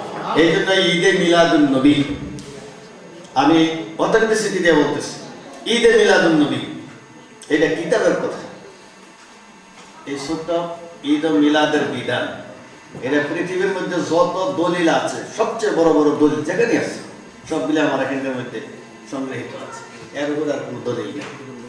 এখানে একটা জিনিস আর নেমাতুল কুবরা আলাল আলম ফি বলতে সৈয়দে বনি আদম, মক্কা শরীফের লেখা 985 হিজরিতে এই কিতাবখানা লেখা আছে। লেখকের নাম আল্লামা ইবনে হাজার হাইতামি মক্কি। উনি মক্কা শরীফের গ্র্যান্ড মুফতি। ওনার কিতাবের 7-8 পৃষ্ঠা থেকে আরম্ভ করে 11 পৃষ্ঠা পর্যন্ত রেওয়ায়াত আছে মিলাদুন নবী সম্পর্কে। হযরত আবু বকর সিদ্দিক, হযরত উমর ফারুক, হযরত উসমান, হযরত আলী কারামাল্লাহু ওয়াজহু ওনাদের রেওয়ায়াত বর্ণনা করতেছে। قال আবু বকর সিদ্দিক রাদিয়াল্লাহু তাআলা আন মান আনফাকা দিরহামান আলা কিরাত মাউলিদিন নবী সাল্লাল্লাহু আলাইহি ওয়াসাল্লাম কানা রাফিকি ফিল জান্নাহ। যেহেতু আপনারা মিলাদুন নবী পড়াইছেন, কেন পড়াইলেন, এটার বেসিস কি এবং এটার ফজিলত কি? আপনারা তো মা বাবার জন্য পড়াইছেন, মাগফিরাতের জন্য পড়াইছেন। আমিও মিলাদুন নবী শেষ করে আসছি বাংলাদেশে। 15 তারিখে রওনা দিলাম, 14 তারিখে রাত্রে এই যে মিলাদুন নবী রাত্র বাংলাদেশে ছিল। আমি একটা মসজিদ তৈরি করতেছি শাহজাহানপুর, গাউসুল আজম জামি মসজিদ। দেশের মধ্যে একটা মাদ্রাসা, মহিলা মাদ্রাসা, ক্লাস 10 পর্যন্ত চালাইতেছি। সব খরচ আমারই গ্রহণ করতে হবে। এই মসজিদ এখানকার মধ্যে 11 তলার মসজিদ ইনশাল্লাহ ঢাকার মধ্যে করবো। 157 ডিসিমেল জায়গা নিয়ে সেখানে আমি ঈদে মিলাদুন নবী করে আসলাম। 80,000 টাকা খরচ। 222 কেজি গোস্ত, 222 কেজি চাউল, 222 কেজি ডাল, এমনি মানুষই দেয়। ইয়াদ করি তোমার হাবিবে পাকের দুরূদ সালাম। ঈদে মিলাদুন নবীর মাধ্যমে আমার ভাইয়েরা দেশ ছেড়ে বিদেশের মধ্যে এসেছে। আল্লাহ যে জায়গাটা হলো কবরস্থান, আগে যেখানে গরু জবাই করলে গির্জার মধ্যে না গেলে যেখানে জবাই করা হতো, সেখানে আজকে নামাজ পড়া যায় মসজিদের মধ্যে। এমনকি গির্জাকেও মসজিদ করায় নামাজ পড়ানো যায়। আল্লাহ এটা তোমার লীলা খেলা কে বুঝতে পারে? আমাদের মুসলমানের দেশের মধ্যে যেখানে ইসলামের প্রতি এই, সেখানে কবরস্থানের মধ্যে আমার ইসলামের তরফ কি এই। আল্লাহ তুমি মেহেরবানি করে এখানে 5,000 মুসলমান আছে, আল্লাহ তাদেরকে তুমি ইসলাম প্রচারক হিসেবে কবুল করে নাও।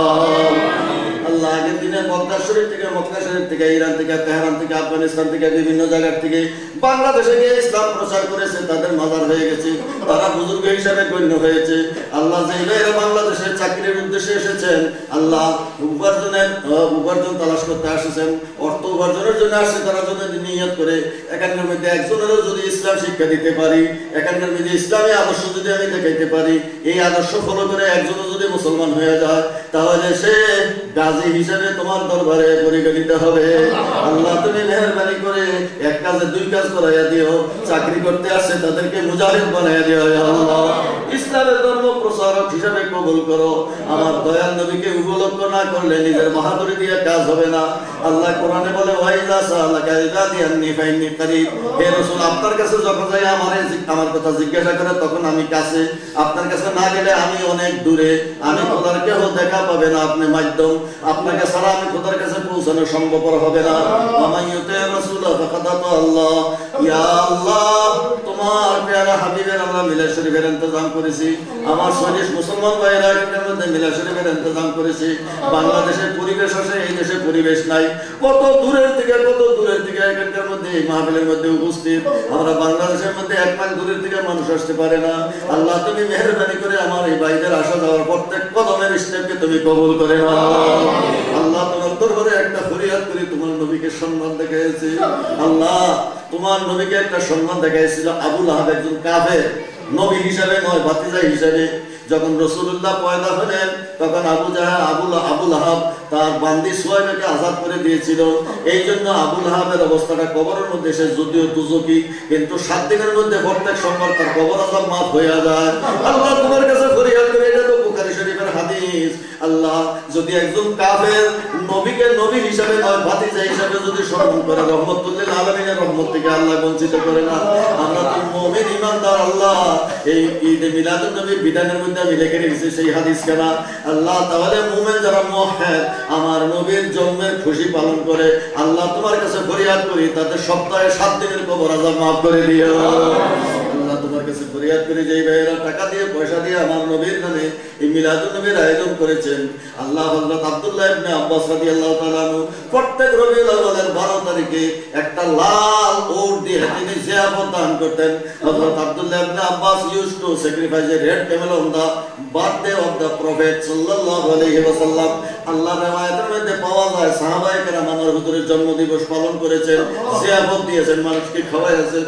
আল্লাহ দুনিয়ার মধ্যে কিতাবের মধ্যে দেখা যায় মিশরের মধ্যে, হলকের মধ্যে, সিরিয়ার মধ্যে, হিন্দুস্তানের মধ্যে, পাকিস্তানের মধ্যে, আল্লাহ আগের দিনে যত রাজা বাদশারা ছিলেন ইরাকের মধ্যে, সব জায়গাতে কোটি কোটি টাকা খরচ করে মানুষকে জিয়াফত দিতেন। আমার দয়াল নবী একটা ঘটনা মনে পড়ে যায়, শাহ আব্দুর রহিম আব্বাজান, শাহ আব্দুর রহিম শাহ ওলিউল্লাহ সাহেবের আব্বাজান, উনি প্রত্যেক রবিউল আউয়ালের 12 তারিখে ঈদে মিলাদুন্নবী পালন করতেন, খাসি জবাই করতেন, মানুষকে খাওয়াইতেন। এক বছর ঈদে মিলাদুন্নবীর দিন ওনার কোনো খাসি নাই, টাকা পয়সা নাই, শুধু সোনাবুট ছিল। উনি মন খারাপ করে সোনাবুট তৈরি করে সেখানে আমাদের বিতরণ করেন আর মিলাদ শরীফ পড়লেন। রাত্রে স্বপ্নে দেখেন দয়াল নবী ওনার বাড়িতে হাজির, আর সোনাবুট সবাইতেছে। আব্দুর রহিম, তোমার এই সোনাবুট দিয়ে তুমি মন বেজার করিও না, তোমার ভক্তির সোনাবুট আমি দয়াল নবী কবুল করে নিলাম। আল্লাহ আমার ভাইয়ের আজকে জিয়ারত দিয়েছেন, আমার দয়াল নবীর দরবারে তুমি কবুল করে দাও। আমার ভাইয়েরা প্রত্যেকে যে একটা টাকা দিয়েছে আল্লাহ দয়াল নবীর দরবারে কবুল করো। আল্লাহ এর হাদিয়া তো হুজুরে পাকের দরবারে কবুল করানোর পর খাতুনে জান্নাত মা ফাতেমা চির দুঃখিনী মা নিজের বংশের 72 জনকে একদিন শহীদ করে দিয়েছে।